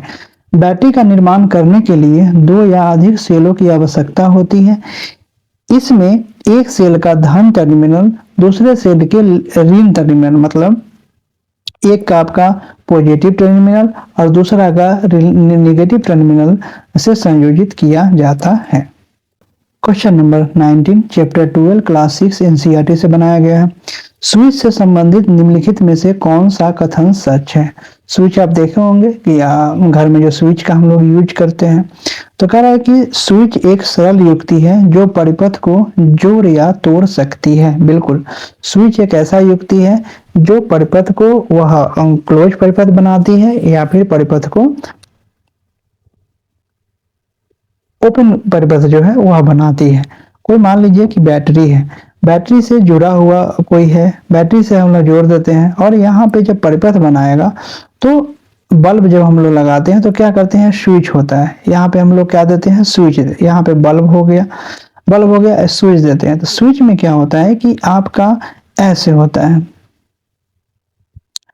यह यहाँ पे क्या है कि स्विच जो है वह ऑफ है और यही सट जाएगा, यही आपका जब स्विच ऑन करते हैं तो यह सट जाता है। तो क्या हो जाएगा, आपका स्विच जो है इस कंडीशन में स्विच ऑन हो गया। तो स्विच ऑन मतलब क्या हो गया, आपका जो परिपथ है, सर्किट है, उसको क्या कर दिया, क्लोज कर दिया। अब क्लोज सर्किट में ही आपका विद्युत धारा प्रवाहित होती है। यहाँ पे यह हटा हुआ है, ऑफ है, इसका मतलब कि सर्किट जो है वह ओपन हो गया। तो सर्किट आपका ओपन हो गया तो यहाँ पे क्या हो गया कि यहाँ पे विद्युत धारा जो है वो अवरोध हो गया, तो यहाँ से आपका आगे नहीं बढ़ेगा। तो यह स्विच में हम लोग क्या करते हैं, स्विच का यूज कह रहा है कि परिपथ को जोड़ने में या फिर तोड़ने में यूज करते हैं, तो यह तो सही हो गया।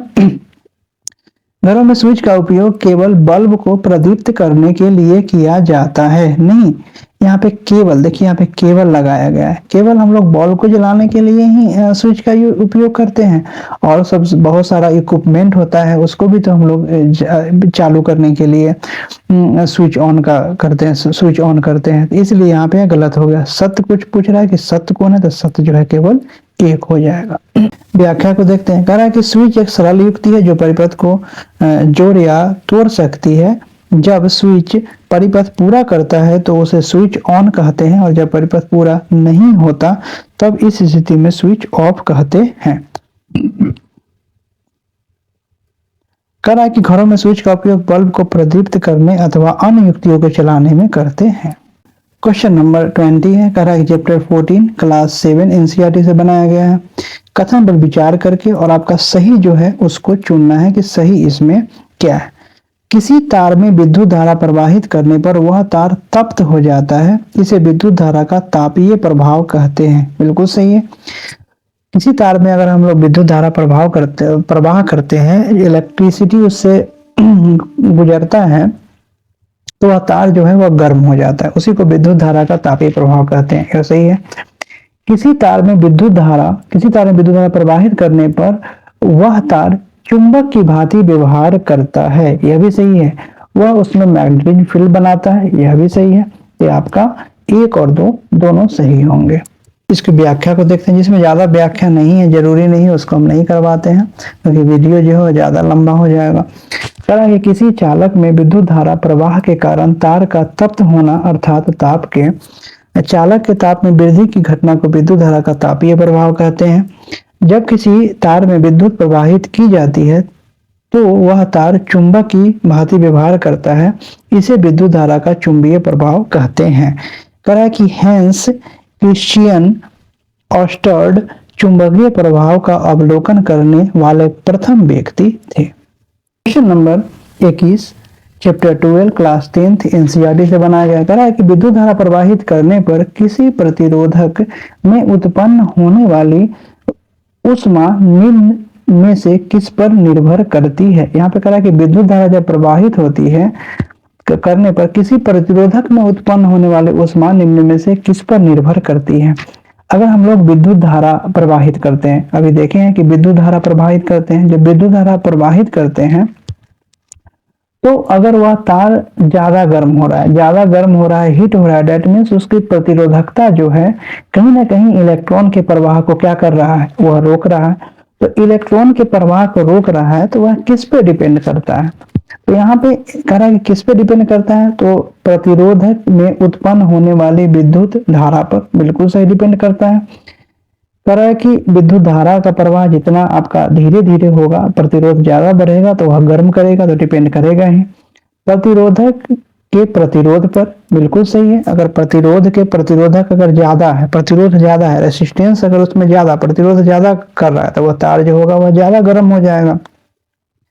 विद्युत धारा के प्रवाह में लगे समय पर। बिल्कुल, समय अगर लगेगा तो टाइम जो होता है heat directly proportional to time होता है। अगर टाइम आपका मतलब हीट ज्यादा हो रहा है, इसका मतलब क्या होगा, टाइम भी ज्यादा लग रहा है। तो इसमें से सही सभी जो है वह सही हो जाएंगे। अब व्याख्या में कह रहा है कि विद्युत धारा के प्रवाह के कारण किसी चालक के ताप में वृद्धि की घटना को विद्युत धारा का ऊष्मीय प्रभाव कहते हैं। विद्युत धारा प्रवाह के कारण प्रतिरोध में उत्पन्न ऊष्मा, यह फार्मूला होता है T=I²RT। ठीक है। यहाँ पे जहाँ पे I जो है प्रतिरोधक में प्रवाहित धारा है, I जो है वह धारा को डिनोट करता है, R जो है प्रतिरोधक का प्रतिरोध डिनोट करता है, T जो है विद्युत धारा के समय को बताता है। तो इसीलिए कह रहा है कि प्रतिरोध में उत्पन्न ऊष्मा जो आपका हीट जो होता है प्रतिरोध में प्रवाहित विद्युत धारा पे डिपेंड करेगा। यहाँ पे देखिए, यहाँ से जो फार्मूला जो बन रहा है, तो फार्मूला से ही आपको पता चल जाएगा। फार्मूला अगर आप याद रखिएगा तो फार्मूला में क्या कर रहा है, H=I²RT मीन्स H जो है हीट जो है वो डायरेक्टली प्रोपोर्शनल टू I है, H जो है वह डायरेक्टली प्रोपोर्शनल टू R है, और H जो है आपका हीट जो है डायरेक्टली प्रोपोर्शनल टू T है। मीन्स हीट जो है वह आपको I पे, मतलब जो प्रवाहित धारा है करंट है उस पर डिपेंड करेगा, आपका प्रतिरोध पर डिपेंड करेगा, आपका टाइम पे डिपेंड करेगा, ये सारे पे डिपेंड करेगा। Question number 22 chapter 12 class 10 NCERT से बनाया गया और बीपीएससी प्री 1999 में यह पूछा गया है। कह रहा है कि विद्युत फ्यूज का सिद्धांत है। फ्यूज जो हम लोग घरों में यूज करते हैं, फ्यूज में हम लोग घरों में यूज क्यों करते हैं, क्योंकि जो इक्विपमेंट है आपका विद्युत उपकरण है वह आपका क्षतिग्रस्त ना हो, डैमेज ना हो, उसके लिए हम लोग क्या करते हैं, घरों में फ्यूज का यूज करते हैं। इसका सिद्धांत कह रहा है कि सिद्धांत क्या है। तो फ्यूज का सिद्धांत आपका एक ही है, विद्युत धारा का ऊष्मीय प्रभाव। ठीक है, यह फ्यूज का सिद्धांत है। व्याख्या कर रहा है कि विद्युत फ्यूज ऊष्मीय प्रभाव हीटिंग इफेक्ट पर आधारित ऐसी युक्ति है जो विद्युत धारा अधिक होने पर विद्युत उपकरण को क्षतिग्रस्त होने से बचाती है। फ्यूज जो होगा, फ्यूज में आपका जो है अगर ज़्यादा हीट हो जाएगा तो हीट होने की वजह से क्या होता है, फ्यूज का तार जो है वह आपका ब्रेक हो जाएगा। जब ब्रेक हो जाएगा तो सर्किट क्या हो जाएगा, आपका क्लोज हो जाएगा, जिसकी वजह से इससे आगे जो है वह आपका करंट पास नहीं होगा। करंट पास ना होने की वजह से जितना भी इसके आगे इक्विपमेंट लगा हुआ है वो आपका बच जाएगा। तो विद्युत फ्यूज का सिद्धांत क्या है, यह आपका हीटिंग इफेक्ट पे आधारित है। तो इसका आंसर सी हो जाएगा। Question number 23 chapter 14 class 7 NCERT से बनाया गया है। कह रहा है कि विद्युत फ्यूज के संबंध में निम्नलिखित कथनों पर विचार कीजिए और विचार करके यहाँ पे जो सही है सही को चुनना है। फ्यूज सुरक्षा युक्ति है जो विद्युत परिपथ की क्षति तथा संभावित आग के प्रति सुरक्षा प्रदान करता है। बिल्कुल सही है।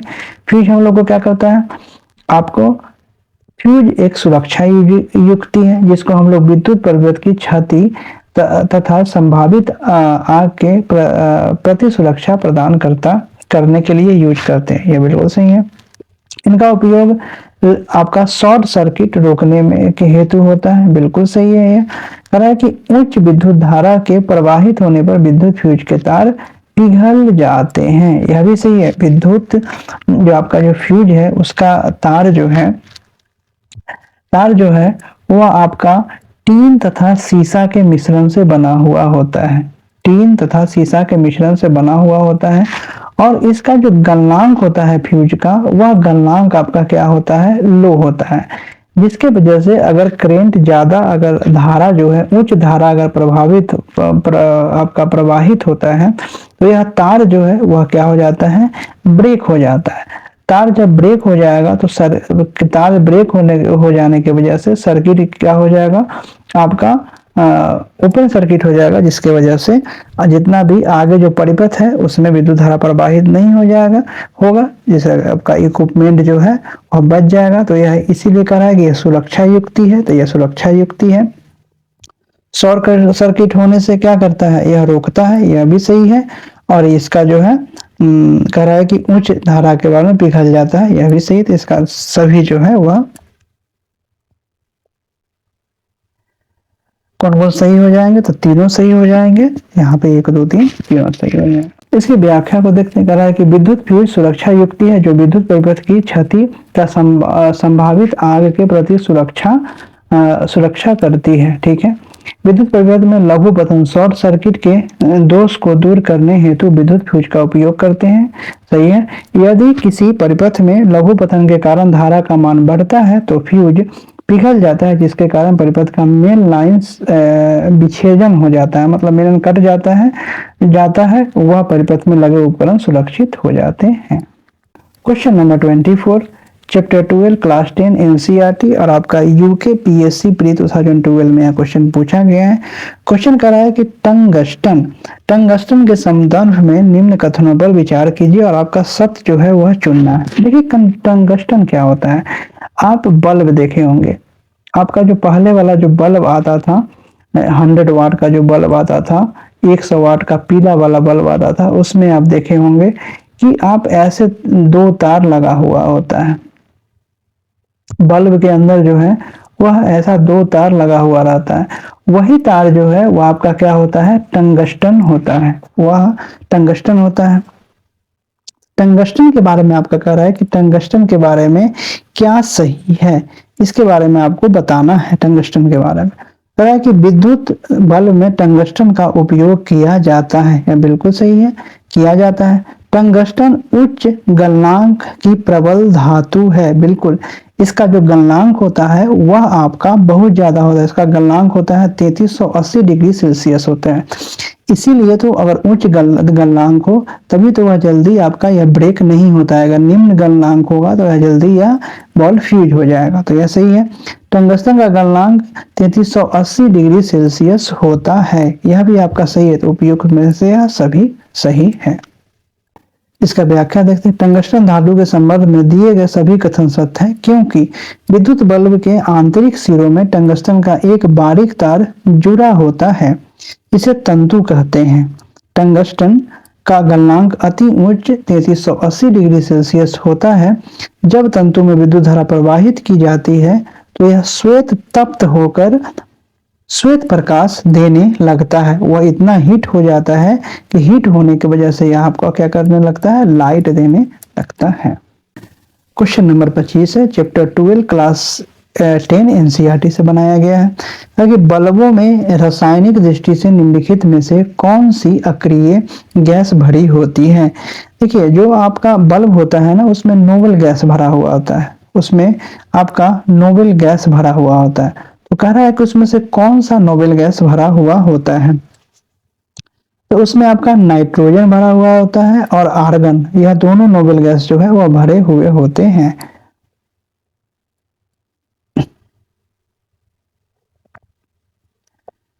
व्याख्या देखिए, कह रहा है कि बल्बों में रासायनिक दृष्टि से नाइट्रोजन और आर्गन गैस भरी जाती है।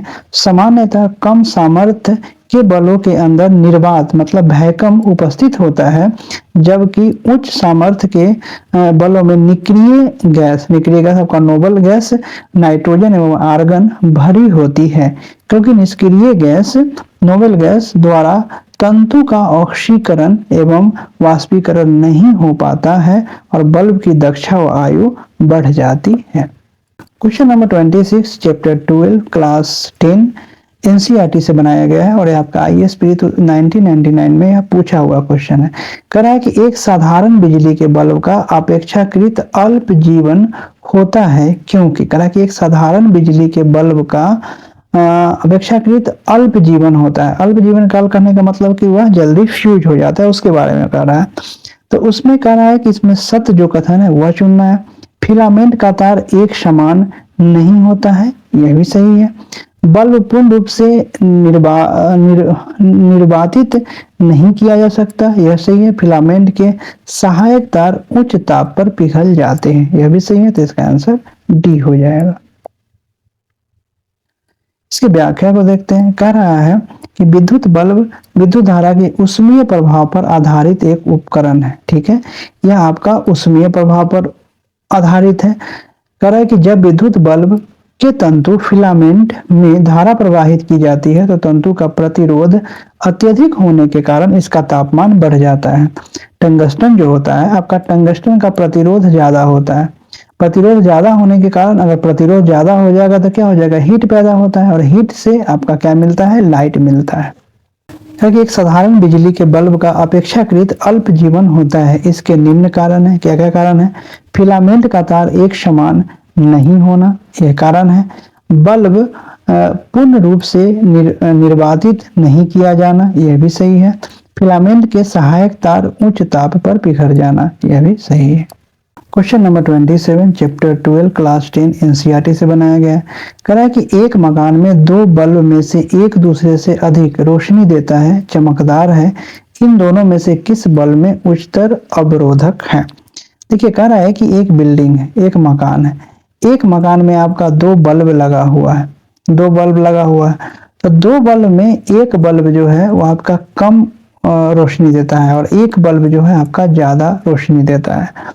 तो कह रहा है कि किस बल्ब में आपका उच्चतर अवरोधक है? अवरोधक मतलब कह रहा है कि आपका रेसिस्टिविटी जो है वह सबसे ज्यादा किस में है?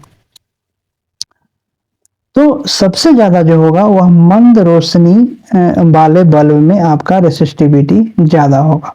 देखिए, आप देखे होंगे कि सभी के घर में आप देखे होंगे कि इन्वर्टर लगा हुआ है। आप देखते होंगे कि जैसे ही आपका जो इलेक्ट्रिसिटी कट डाउन होता है तो जब आपका फैन जो है आपका इन्वर्टर पर चल रहा हो, जैसे ही इन्वर्टर पर चलने लगता है, बैटरी पे चलने लगता है वो, तो उसका स्पीड बढ़ जाता है और बल्ब का लाइट जो है वह बढ़ जाता है। बढ़ जाने का वजह क्या है कि उसको ज्यादा क्या मिलने लगता है, इलेक्ट्रिसिटी उसको ज्यादा मिलने लगता है। ठीक है, और पहले क्या था, जब आपको लाइट पे चल रहा था आपका, तो इसमें कम मिल रहा था। तो जैसे ही आपका इलेक्ट्रिसिटी ज्यादा मिलेगा तो वह ग्लो ज्यादा करने लगता है और फैन जो है तेजी से चलने लगता है। तो इलेक्ट्रिसिटी ज्यादा मिलने की वजह क्या होता है, रेसिस्टेंस कम हो गया। जैसे करेंट जो है, आपका करेंट जो है वह ज्यादा मिल रहा है कोई चीज को, इसका मतलब क्या हो गया कि रेसिस्टेंस जो है वह कम हो गया। तो कह रहा है कि यहाँ पे अगर कोई बल्ब जो है वह ज्यादा ग्लो कर रहा है, ज्यादा ग्लो कर रहा है, तो ज्यादा ग्लो कर रहा है इसका मतलब क्या है कि उसके रेसिस्टेंस कम मिल रहा है। तो इसमें पूछ रहा है कि इन दोनों में किस बल्ब पर उच्चतर अवरोधक है, मतलब रेसिस्टेंस जो है अवरोधक किस में ज्यादा है, तो रेसिस्टेंस जो है इसमें ज्यादा होगा, इसमें ज्यादा होगा, तभी तो इसको इलेक्ट्रिसिटी कम मिल रहा होगा, और इसकी वजह से इसका लाइट जो है वह कम दे रहा है। तो इसीलिए यहां से आप निकाल सकते हैं, तो इसका आंसर ए हो जाएगा। दूसरा चीज हम लोग फार्मूला से देखते हैं। एक आपका फार्मूला होता है P equal to V square by R होता है, जहां P जो है वह आपका पावर है, ठीक है, पावर है। तो यहाँ पे अगर हम लोग देखते हैं तो P directly proportional to 1/r, यहाँ पे है कि P inversely proportional to R हो गया। तो आपका रेसिस्टेंस जो है, रेसिस्टेंस जो है वह बढ़ेगा तो पावर क्या होगा आपका घटेगा। तो यहाँ पे कह रहा है कि बल्ब के में उच्चतम अवरोधक मतलब रेसिस्टेंस बढ़ा देंगे, तो बढ़ा देंगे तो क्या हो जाएगा, पावर जो है कम जाएगा, तो कम जाएगा तो क्या हो जाएगा, रोशनी जो होगा बल्ब में कम देगा। तो इसलिए यहाँ से हो जाएगा आंसर ए, मंद रोशनी वाले बल्ब में रेसिस्टेंस की मात्रा ज्यादा होगा। Question number 28 chapter 14 class 8 NCERT से बनाया गया है। विद्युत लेपन के संदर्भ में निम्नलिखित कथनों पर विचार कीजिए। विद्युत लेपन मीन्स क्या होता है कि विद्युत लेपन में जो हम लोग इंग्लिश में बोलते हैं इलेक्ट्रोप्लास्टिक, इलेक्ट्रोप्लेटिंग,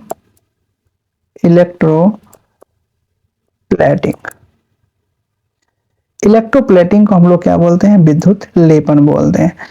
तो यहाँ पे विद्युत लेपन के बारे में आपको विचार करना है, और विचार करने के बाद इसमें सत्य कौन है उसको चुनना है। करा कि विद्युत लेपन विद्युत द्वारा किसी पदार्थ पर किसी वांछित धातु की परत निरपेक्षित करने के लिए प्रक्रिया, करने की प्रक्रिया, सही है। कोई अगर धातु है, कोई धातु है उस पर हम लोग क्या करिए, दूसरा धातु का परत चढ़ा दिए, इसी को हम लोग क्या बोलते हैं, विद्युत लेपन, और इसी को इंग्लिश में बोलते हैं इलेक्ट्रोप्लेटिंग बोला जाता है। तो यह तो सही है। उसके बाद कह रहा है कि विद्युत लेपन विद्युत धारा के रासायनिक प्रभाव का एक उपयोग है, बिल्कुल यह एक रासायनिक प्रभाव का एक उपयोग है। तीसरा कह रहा है कि आभूषण बनाने वाले सस्ती धातुओं पर विद्युत लेपन नहीं किया जा सकता, यह बिल्कुल गलत है। आप देखते होंगे कि नीचे कोई और धातु रहता है और उसके ऊपर आपका चांदी चढ़ा दिया जाता है, चांदी का परत चढ़ा दिया गया, या फिर नीचे आपका चांदी है और ऊपर उस पर सोना का परत चढ़ा दिया गया और वह सोने के जैसा दिखने लगता है। तो यही तो आपका विद्युत लेपन है। तो कह रहा है कि नहीं प्रयोग किया जाता, तो प्रयोग तो किया जाता है, तो इसलिए यह गलत हो गया। तो सही विचार करना है, तो सही जो है आपका 1 और 2 जो है वह सही हो जाएगा। इसकी व्याख्या देख लीजिए। कह रहा है कि विद्युत द्वारा किसी पदार्थ पर किसी वांछित धातु की परत निक्षेपित करने की प्रक्रिया को विद्युत लेपन इलेक्ट्रोप्लेटिंग कहते हैं। यह विद्युत धारा के रासायनिक प्रभाव का एक सर्वाधिक समान उपयोग है। कहा कि विद्युत लेपन अत्यंत उपयोगी प्रक्रम है तथा आभूषण बनाने वाले सस्ती धातुओं पर चांदी तथा सोने का विद्युत लेपन करते हैं।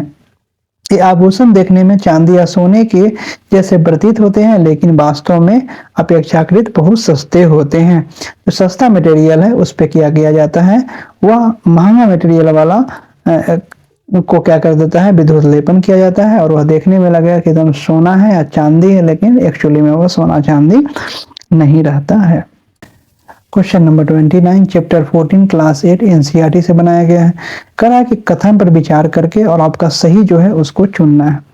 खाद्य पदार्थों के भंडारण में उपयोग किए जाने वाले टीन के डिब्बों में लोहे के ऊपर टीन का विद्युत लेपन किया जाता है, यह सही है।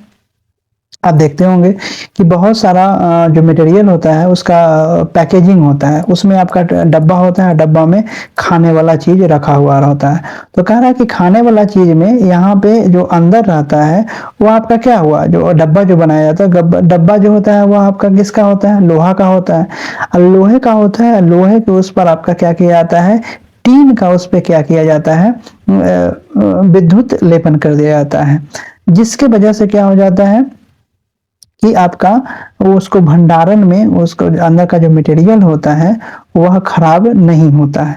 तो विद्युत लेपन आप इससे पहले क्वेश्चन में पढ़ चुके हैं कि विद्युत लेपन अगर हम लोग करते हैं तो जो क्या होता है कि कम आपका जो कम कॉस्ट वाला सामान है उसके ऊपर ज्यादा कॉस्ट वाला जो मटेरियल है उसको कर देते हैं, क्योंकि खर्चा तो लोहा क्या है यहाँ पे सस्ता होता है, टीन जो है थोड़ा महंगा मिलता है, इसलिए लोहे के ऊपर क्या करते हैं, टीन का हम लोग परत चढ़ा देते हैं। क्यों परत चढ़ा देते हैं, क्योंकि अंदर का जो खाना है वह आपका लोहा का अगर मटेरियल में रहेगा तो वह जल्दी खराब हो जाएगा, और टीन में रहेगा तो वह लेट से खराब होगा, ज्यादा लंबा समय तक चलेगा। सेकेंड ऑप्शन कह रहा है कि टीन लोहे से कम क्रियाशील होता है, बिल्कुल सही है। टीन कम क्रियाशील है, रिएक्शन कम करेगा, जितना कम रिएक्शन करेगा अंदर वाले सामान को उतना ही ज्यादा दिन तक वह चलेगा, इसलिए हम लोग यूज करते हैं। तो यहाँ पे दोनों जो है वह सही हो जाएगा। क्वेश्चन नंबर 30 है, चैप्टर 14 क्लास 8 एनसीईआरटी से बनाया गया है। यहाँ पे कथन और कारण है, दोनों को पढ़कर और उसमें सही उत्तर जो है उसको आपको चयन करना है। कहा कि लोहे में संक्षारित होने तथा जंग लगने की प्रवृत्ति होती है, तब भी इसका उपयोग पुलों तथा स्वचालित वाहनों को प्रबल बनाने के लिए किया जाता है। सही है, लोहे में आपका जंग लगता है, रस्टिंग का गुण होता है और आपका क्रोजन का भी गुण होता है। लोहा में देखते हैं कि जब रस्टिंग हो जाता है, जंग लग जाता है, तो वह लोहा जो है वो कमजोर कर देता है, उसको धीरे धीरे वह कमजोर होता जाता है, उसी को क्या बोलते हैं, आपका संक्षारण, जिसको आपका क्रोजन बोलते हैं। तो दोनों गुण होता है, तो कथन तो सही है। संक्षारण, क्रोजन तथा जंग लगने से बचाने के लिए लोहे पर विद्युत लेपन द्वारा जिंक की परत निरपेक्षित किया जाता है, बिल्कुल सही है। हम लोग क्या करते हैं कि लोहे पर जिंक का परत चढ़ा देते हैं, जिसके वजह से उसमें जंग नहीं लगता है। जंग जो होता है आपका लोहे में ऑक्सीजन के वजह से और आपका जो जल वाष्प है उसके वजह से उसमें जंग लग जाता है, तो उसमें हम लोग जिंक का परत चढ़ा देते हैं। जिंक का परत चढ़ा देने के बाद उसमें जंग नहीं लगता है। तो कह रहा है कि कथन और कारण को सही चुनना है, तो यह आपका ए हो जाएगा। ए और आर दोनों सही है और आर ए का स्पष्टीकरण करता है। क्वेश्चन नंबर 31 है, चैप्टर 14 क्लास 8 एनसीईआरटी से बनाया गया है। कह रहा है कि कथन पर विचार करना है और कथन पर विचार करके आपका सत्य कथन जो है वह चुनना है। कह रहा है कि प्रकाश उत्सर्जन डायोड, जिसको एलईडी बोलते हैं, लाइट इमिटिंग डायोड जिसका फुल फॉर्म होता है, ऊर्जा की कम खपत करते हैं, बिल्कुल सही है। जो आप देखते हैं कि एलईडी बल्ब होता है, एलईडी बल्ब आपका ऊर्जा का कम खपत करता है, और आपका कम वाट का बल्ब आपका, अगर आप 5 वाट का बल्ब यूज करते हैं तो उससे आपको ज्यादा रोशनी मिलता है। प्रकाश उत्सर्जन डायोड प्रतिदीप्त नलिकाओं ट्यूबलाइट की तुलना में ऊर्जा की अधिक खपत करते हैं। नहीं, यहाँ अधिक खपत नहीं करते हैं, आपका एलईडी जो है तो कम खपत करता है। कह रहा है कि संहत प्रतिदीप लैंप CFL प्रकाश उत्सर्जन डायोड से अधिक ऊर्जा की खपत करते हैं, परंतु पर्यावरण के लिए खतरनाक नहीं है। ये तो बिल्कुल सही है। आपका जो पहला नंबर जो CFL बल्ब होता है, CFL बल्ब कौन है, अभी जो हम लोग एलईडी बल्ब यूज करते हैं प्रेजेंट टाइम में, हम लोग कौन सा बल्ब करते हैं, प्रेजेंट टाइम में हम लोग एलईडी बल्ब करते हैं। एलईडी से एक जनरेशन आप आगे चले जाइए, एक जनरेशन आगे हम लोग क्या करते थे, CFL बल्ब यूज करते, जैसे ट्यूब वाला जो लगा हुआ रहता था उसका यूज करते थे। तो उसमें ऊर्जा का तो ज्यादा, इससे आपका जो एनर्जी जो है वह ज्यादा लेता था। जो एलईडी है तो एलईडी में क्या होता है, आपका कम पावर लेता है और इसमें CFL में ज्यादा पावर लेता है, तो इसलिए ऑप्शन ए खत्म, गलत हो गया। और कह रहा है कि प्रकाश उत्सर्जन डायोड से अधिक ऊर्जा की खपत करता है, इसलिए यह गलत हो गया, वो अधिक ऊर्जा का खपत नहीं कर रहा है। आपका एलईडी जो है वह कम ऊर्जा का खपत करता है। और कह रहा है कि परंतु पर्यावरण के लिए खतरनाक नहीं। अब CFL जो है, CFL बॉल जो है वह पर्यावरण के लिए खतरनाक है। इसलिए खतरनाक है कि इसमें जो CFL बॉल है उसमें आपका अक्रिय गैस भरा हुआ होता है, इसमें आपका नोवेल गैस भरा हुआ होता है। और नोवेल गैस जो आपका आर्गन वगैरह हो गया, ये सब क्या है, हमारे वातावरण के लिए तो खतरनाक है। तो कह रहा है कि नहीं खतरनाक है, तो इसलिए यहाँ पे यह गलत हो गया, यह भी गलत है। और सही कौन हो गया, आपका यह सही हो गया। तो सही पूछ रहा है तो यह ए हो जाएगा। नंबर 32 चैप्टर 14 क्लास 8 NCERT से बनाया गया है। कथन पर विचार करके और विचार करने के बाद जिसमें से ट्रू है, सत्य है, उसको आपको चुनना है। सत्य को चुनना है, तो सत्य इसमें से कौन सा है। कह रहा है कि आसूत जल भी विद्युत का एक अच्छा चालक होता है। नहीं, गलत है। आसूत जल मतलब हम लोग को बोलते हैं डिस्टिल्ड वाटर। डिस्टिल वाटर जो होता है, जो आपका बैटरी वगैरह में पानी भरा जाता है, तो डिस्टिल वाटर जो होता है वह आपका विद्युत का चालक नहीं होता है, उससे इलेक्ट्रिसिटी पास नहीं होता है। इलेक्ट्रिसिटी पास इसलिए नहीं होता है कि आपका जो आशुद्ध जल होता है, डिस्टिल्ड वाटर होता है, डिस्टिल्ड वाटर में आपका मिनरल नहीं होता है, उसमें मिनरल नहीं होता है। अगर उस पानी को आज पीजिएगा तो आपको फायदा नहीं करेगा, क्योंकि जो पानी हम लोग पेयजल है, जो आपका ड्रिंकेबल वाटर है, तो वह क्या है कि उसमें आपका मिनरल्स होता है, और मिनरल के वजह से उसमें आपका मुक्त आयन उपस्थित होता है। मुक्त आयन जो है वह आपका क्या होता है, उपस्थित होता है। जिसमें मुक्त आयन उपस्थित नहीं होगा वह तो आपका इलेक्ट्रिसिटी का कंडक्टर होगा नहीं। तो इसलिए यहाँ पे जो आसूत जल होता है, डिस्टिल्ड वाटर होता है, वह इलेक्ट्रिसिटी का, विद्युत का अच्छा चालक नहीं होता है। कह रहा है अच्छा चालक, इसलिए गलत हो गया। उसका कह रहा है कि पेयजल में खनिज लवणों की अल्प मात्रा प्राकृतिक रूप से होने के कारण यह विद्युत का सुचालक बनाता है। बिल्कुल सही है। जो हम लोग पानी पीते हैं, जो ड्रिंकेबल वाटर जो पानी पीते हैं, उसमें क्या होता है, आपका खनिज लवण होता है अल्प मात्रा में। जब खनिज लवण होता है, आपका मिनरल्स होता है, और मिनरल्स की वजह से आपका क्या होता है, यह वही जो है उसमें आयन की उपस्थिति को बनाता है, और यह जो है विद्युत का सुचालक इसी वजह से होता है। तो आपका 2 सही है। तीसरा कह रहा है कि जल में नमक मिलाने पर वह विद्युत का अच्छा चालक बन जाता है। बिल्कुल सही है। जो आपका सलीन वाटर जो होता है, आपका जो नमकीन पानी होता है, तो नमकीन पानी आपका विद्युत का अच्छा चालक होता है। इसलिए समुद्र का पानी जो होता है वो आप उसमें इलेक्ट्रिसिटी ज्यादा आपका फ्लो करता है। तो कह रहा है कि सही कौन है, तो सही जो है आपका 2, 3 सही हो जाएगा। इसको व्याख्या को देख लेते हैं। कह रहा है कि पेयजल में मुक्त आयन उपस्थित होते हैं, जिस कारण यह विद्युत का सुचालक होता है। जल में नमक मिलाने पर वह जल विद्युत का अच्छा चालक बन जाता है। कह रहा है कि आशुद्ध जल में मुक्त आयन उपस्थित नहीं होते हैं, इसलिए यह विद्युत का अच्छा चालक नहीं होता है। क्वेश्चन नंबर 33 है, चैप्टर 13 क्लास 10 NCERT से क्वेश्चन बनाया गया। निम्नलिखित में से कौन सा कथन किसी लंबे विद्युत धारावाही तार के निकट चुंबकीय क्षेत्र का सही वर्णन करता है। कह रहा है कि यहाँ पे कौन सा वर्णन सही वर्णन करता है, तो यहाँ पे आंसर जो है इसका डी हो जाएगा। चुंबकीय क्षेत्र की संकेंद्रीय क्षेत्र रेखाओं का केंद्र होता है। तो चुंबकीय आपका जो क्षेत्र होता है वह केंद्र जो रेखाओं का, यहाँ पे तार के जो होता है वही केंद्र इसको माना जाता है। व्याख्या को देखते हैं। कह रहा है कि धारावाही चालक तार के परितः चुंबकीय क्षेत्र की रेखाएं एक सकेंद्री वृत्त के रूप में होती है, अर्थात सकेंद्री क्षेत्र रेखाओं का केंद्र तार होता है। जैसे जैसे चालक के दूर जाते हैं वैसे वैसे चुंबकीय क्षेत्र की प्रबलता कम होती जाती है, तथा बड़े वृत्त चुंबकीय क्षेत्र की घटती हुई प्रबलता को प्रदर्शित करते हैं। क्वेश्चन नंबर 34 है, चैप्टर 13 क्लास 10 NCERT से बनाया गया है, और ये आपका दक्षिण हस्त नियम जो है उससे यह क्वेश्चन बनाया गया है। दक्षिण हस्त नियम जो है वह कह रहा है कि अगर हम लोग कोई चालक को बंद मुट्ठी में पकड़े, बंद मुट्ठी में पकड़े, तो बंद मुट्ठी से पकड़े और अंगूठा जो है वह आपका धारा की दिशा को प्रदर्शित करता हो।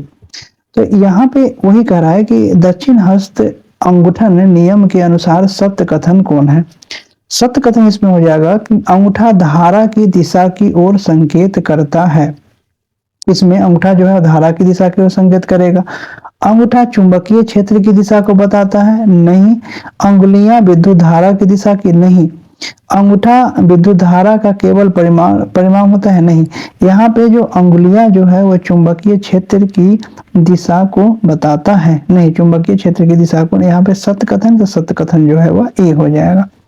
इसकी व्याख्या को देखिए, कह रहा है कि दक्षिण हस्त अंगूठन नियम के अनुसार यदि दाएं हाथ को एक सिरे धारावाही चालक को इस प्रकार पकड़े कि अंगुलियां तार पर लिपटी हो तो अंगूठा धारा की दिशा, अंगूठा जो है वह आपका धारा की दिशा को प्रदर्शित करता है तथा लिपटी हुई अंगुलियों की दिशा चुंबकीय बल रेखाओं की दिशा को प्रदर्शित करता है। यह जो लिपटी हुई उंगलियां है आपका चुंबकीय बल रेखाओं की दिशा को प्रदर्शित करता है। Question number 35 chapter 13 class 10th NCERT से बनाया गया है। कह रहा है कि परिनालिका को इंग्लिश में सोलेनॉइड बोलते हैं। परिनालिका की निम्नलिखित विशेषताओं में से कौन सा विशेषता सत्य है? कौन सी विशेषता सत्य है? परिनालिका के अंदर चुंबकीय क्षेत्र रेखाएं समांतर सरल रेखाओं की भांति होती है, बिल्कुल सही है। परिनालिका के अंदर आपका चुंबकीय क्षेत्र रेखाएं होती है। परिनालिका के अंदर सभी बिंदुओं पर चुंबकीय क्षेत्र समान होता है, यह भी सही है। परिनालिका का उपयोग विद्युत चुंबक बनाने में किया जाता है, यह भी सही है।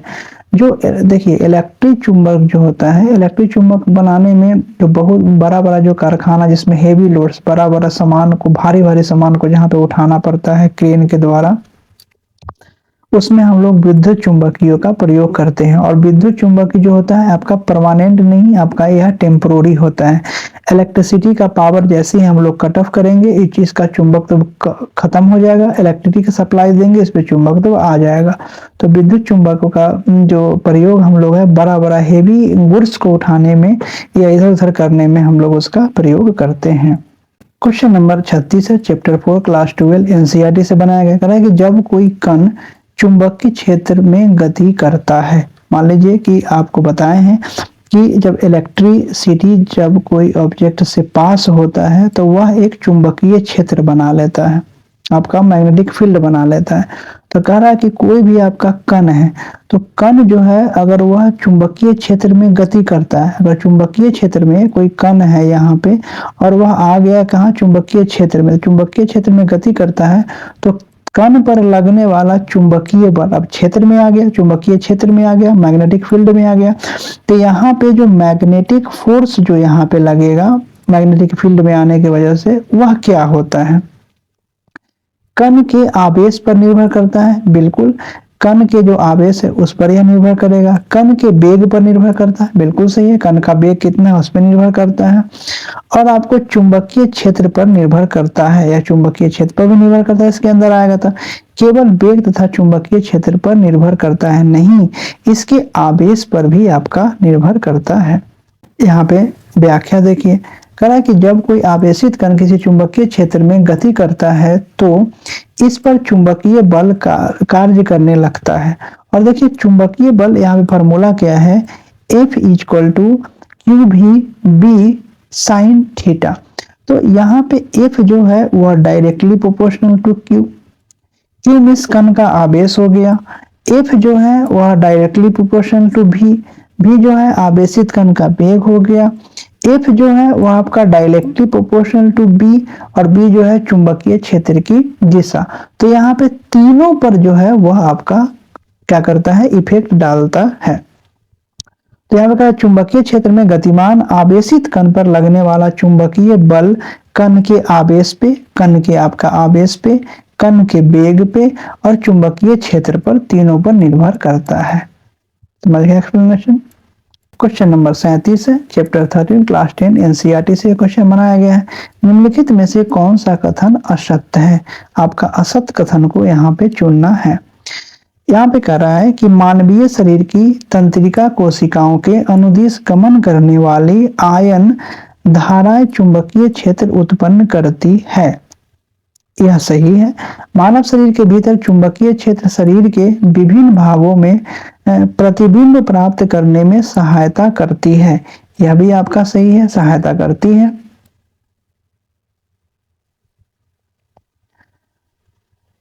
हृदय व मस्तिष्क में चुंबकीय क्षेत्र उत्पन्न नहीं होती है। चुंबकीय क्षेत्र उत्पन्न नहीं होती है, गलत है, यह गलत है। यहाँ पे चुंबकीय क्षेत्र उत्पन्न होती है। मस्तिष्क और हृदय में जो आपका हार्ट होता है, जितना भी सूचनाएं होता है, जो संकेत होता है, वो सारे संकेत के माध्यम से जाती है। मस्तिष्क और हृदय में जितना भी सूचनाएं होता है वो आपका संकेत से माध्यम से जाती है। इसका मतलब क्या हो गया कि संकेत मतलब कि यहाँ आवेश का प्रभाव होता है, कहा कि नहीं होता है, इसलिए यह गलत हो गया। चुंबकीय अनुनाद प्रतिबिंबन तकनीक द्वारा मानव शरीर के प्रतिबिंबों को प्राप्त किया जाता है। यह भी सही है। तो गलत कौन है? तो सी जो है गलत है।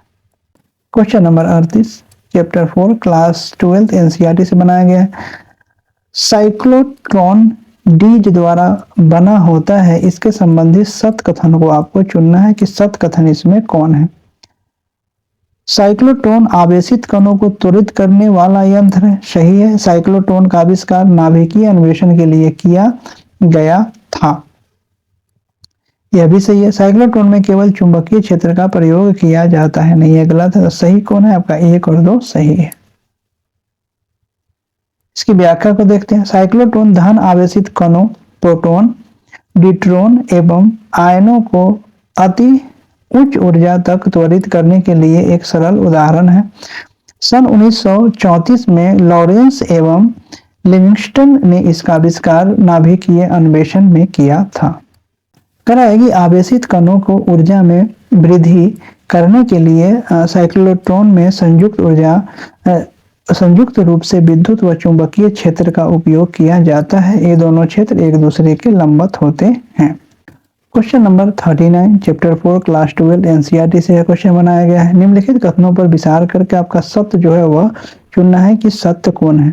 विपरीत दिशाओं में प्रवाहित होने वाली विद्युत धाराएं एक दूसरे को आकर्षित करती है, नहीं, गलत है, एक दूसरे को आकर्षित करती है। करा कि टोरॉइड की कुंडली के बाहर सदैव एक प्रबल चुंबकीय क्षेत्र पाया जाता है, यह भी गलत है। धारावाही तार के कारण चुंबकीय क्षेत्र रेखाएं बंद वृत्ताकार धारा बनाती है, बस इलेक्ट्रिक फील्ड जो है वो बनाती है, सही है। सही कौन है? सी सही है। क्वेश्चन नंबर 40 है चैप्टर 13 क्लास 10 एनसीईआरटी बीपीएससी 2018 में पूछा हुआ क्वेश्चन है। यहाँ पे विद्युत मोटर के बारे में आपको बताना है कि विद्युत मोटर जो है वह कन्वर्ट के बारे में पूछ रहा है। तो देखिए यहाँ पे इसका उपयोग से हम लोग कन्वर्ट के बारे में आंसर सही लगा सकते हैं। विद्युत मोटर का हम लोग यूज कहाँ करते हैं? विद्युत मोटर से आपका विद्युत ऊर्जा उत्पन्न होता है, उस विद्युत ऊर्जा को हम लोग किसी यंत्र को चलाने में यूज करते हैं। तो विद्युत ऊर्जा को यांत्रिक ऊर्जा में बदलने का कार्य कौन करता है? विद्युत मोटर करता है। क्वेश्चन नंबर 41 है चैप्टर 13 क्लास 10 एनसीईआरटी बीपीएससी 2018 में यह पूछा हुआ है। कह रहा है कि व्यावसायिक मोटरों के संदर्भ में निम्न में से कौन सा कथन सत्य है। व्यावसायिक मोटर के बारे में यह पूछ रहा है, कौन सा कथन सत्य है। इनमें विद्युत चुंबक प्रयोग किए जाते हैं, यह सही है। इसमें कुंडली को गर्म नहीं होगा, यहाँ पे नर्म होगा, नर्म सॉफ्ट लौह कोड पर लपटा जाता है, यह भी सही है। इसकी शक्ति अधिक होती है, यह भी सही है।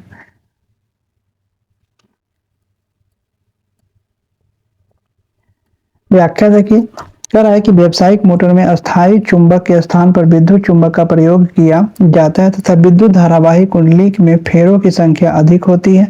कुंडली में गर्म होगा, यहाँ पे सॉरी नर्म होगा, नर्म लौह क्रोड पर लपटी जाती है। वह नर्म लौह क्रोड जिस पर कुंडली को लपटा जाता है तथा कुंडली दोनों मिलकर आर्मेचर कहलाते हैं। इससे मोटर की शक्ति में वृद्धि होती है। क्वेश्चन नंबर 42 है चैप्टर 13 क्लास 10 एनसीईआरटी से बनाया। कह रहा है कि घरेलू परिपथ में उपयोग होने वाली अवयव निम्न में से कौन से हैं। जो हम लोग परिपथ में यूज करते हैं, कौन कौन सा अवयव यूज करते हैं। सर्विस लाइन का यूज करते हैं। सर्विस लाइन मतलब हो गया कि मेन लाइन, जो हम लोग पोल पर से अपने घरों में जो लाइन लाते हैं उसको सर्विस लाइन बोलते हैं। इसका यूज करते हैं। गर्म तार का यूज करते हैं। फ्यूज का यूज करते हैं। उदासीन तार का यूज करते हैं। लकड़ी बोर्ड का इसमें कोई भी यूज नहीं होता है आपका घर पर परिपथ में। लकड़ी का जो हम लोग बोर्ड वगैरह में ये सब उपकरण में यूज करते हैं, परिपथ में यूज नहीं करते। तो आंसर जो है वो सी हो जाएगा। क्वेश्चन नंबर 43 है, चैप्टर 13 क्लास 10 एनसीईआरटी से बनाया गया है कि लघु पतन के समय परिपथ में विद्युत धारा का मान। लघु पतन जिसको हम लोग शॉर्ट सर्किट बोलते हैं। तो शॉर्ट सर्किट के समय में क्या होता है, देखिए शॉर्ट सर्किट जब घर में होता है, जितना भी आपका विद्युत उपकरण है, अगर फ्यूज नहीं लगा हुआ है, फ्यूज काम नहीं कर रहा है, एमसीबी काम नहीं कर रहा है, तो सारा जो है ब्लास्ट हो जाता है, सारा खराब हो जाता है, जल जाता है। इसका मतलब क्या हो गया कि जब भी आपका शॉर्ट सर्किट होगा तो उसमें क्या हो जाएगा, विद्युत जो है बहुत अधिक बढ़ जाता है, जो विद्युत धारा हो बहुत अधिक बढ़ जाता है, जिसकी वजह से शॉर्ट सर्किट आपका हो जाता है। शॉर्ट सर्किट होने का वजह क्या होता है कि आपका जो लाइव वायर होता है, रेड कलर का जो वायर जिसमें से इलेक्ट्रिसिटी पास होता है, लाइव वायर, आपका ब्लैक वाला जो बार होता है उदासीन बार, वह दोनों अगर सट जाता है, से विद्युत आपका हो जाता है, शॉर्ट सर्किट हो जाता है। क्वेश्चन नंबर 44 है, चैप्टर 13 क्लास 10 एनसीईआरटी से बनाया गया है कि हमारे घरों में जो विद्युत सप्लाई होती है उसकी आवृत्ति और वोल्टेज का मान कितना होता है। हम लोग को पता है कि वोल्टेज हम लोग को 220 वोल्ट मिलता है और आवृत्ति कितना मिलता है, 50 हर्ट्ज जो है वो आवृत्ति मिलता है।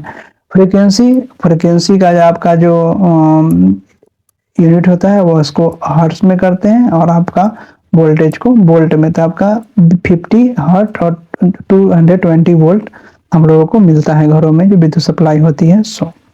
क्वेश्चन नंबर 45 है, चैप्टर 13 क्लास 10 एनसीईआरटी और ये आईएएस प्री 1996 में क्वेश्चन पूछा गया है। यहाँ पे कहा है कि घरेलू विद्युत तार स्थापन मूलतः होता है। कहा है कि घरेलू घर में जो हम लोग विद्युत तार को जोड़ते हैं वह उसको किस क्रम में जोड़ते हैं, तो उसको हम लोग किसको में समानांतर क्रम में जोड़ते हैं। समांतर क्रम में इसलिए जोड़ते हैं क्योंकि समांतर क्रम संयोजन में प्रतिरोध का मान न्यूनतम होता है, जिस कारण युक्तियों की पूर्ण आपूर्ति हो पाती है। मतलब प्रतिरोध आपका कम होगा, रेसिस्टेंस कम होगा, तो वोल्टेज जो है वह ज्यादा मिलेगा। देखिए हम लोग जो तारों का समूहन करते हैं, तारों को जो जोड़ते हैं वह दो क्रम में जोड़ते हैं। एक आपका श्रेणी क्रम में जोड़ते हैं, दूसरा जो है समांतर क्रम में जोड़ते हैं। और दोनों में देखते हैं कि दोनों में क्या क्या डिफरेंस है श्रेणी और समांतर क्रम में जोड़ने पर। लोग प्रतिरोधों का समूहन करते हैं वह दो क्रम में करते हैं। पहला जो है श्रेणी क्रम में, श्रेणी क्रम में, और दूसरा जो है वह हम लोग करते हैं समांतर क्रम में,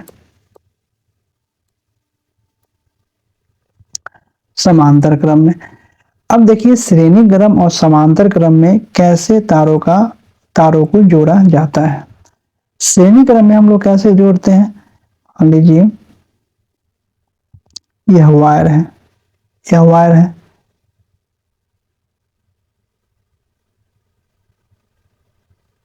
इसको जोड़ें,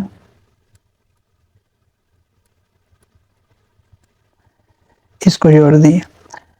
समांतर क्रम में अगर हमको जोड़ना है तो समांतर क्रम में कैसे जोड़ेंगे,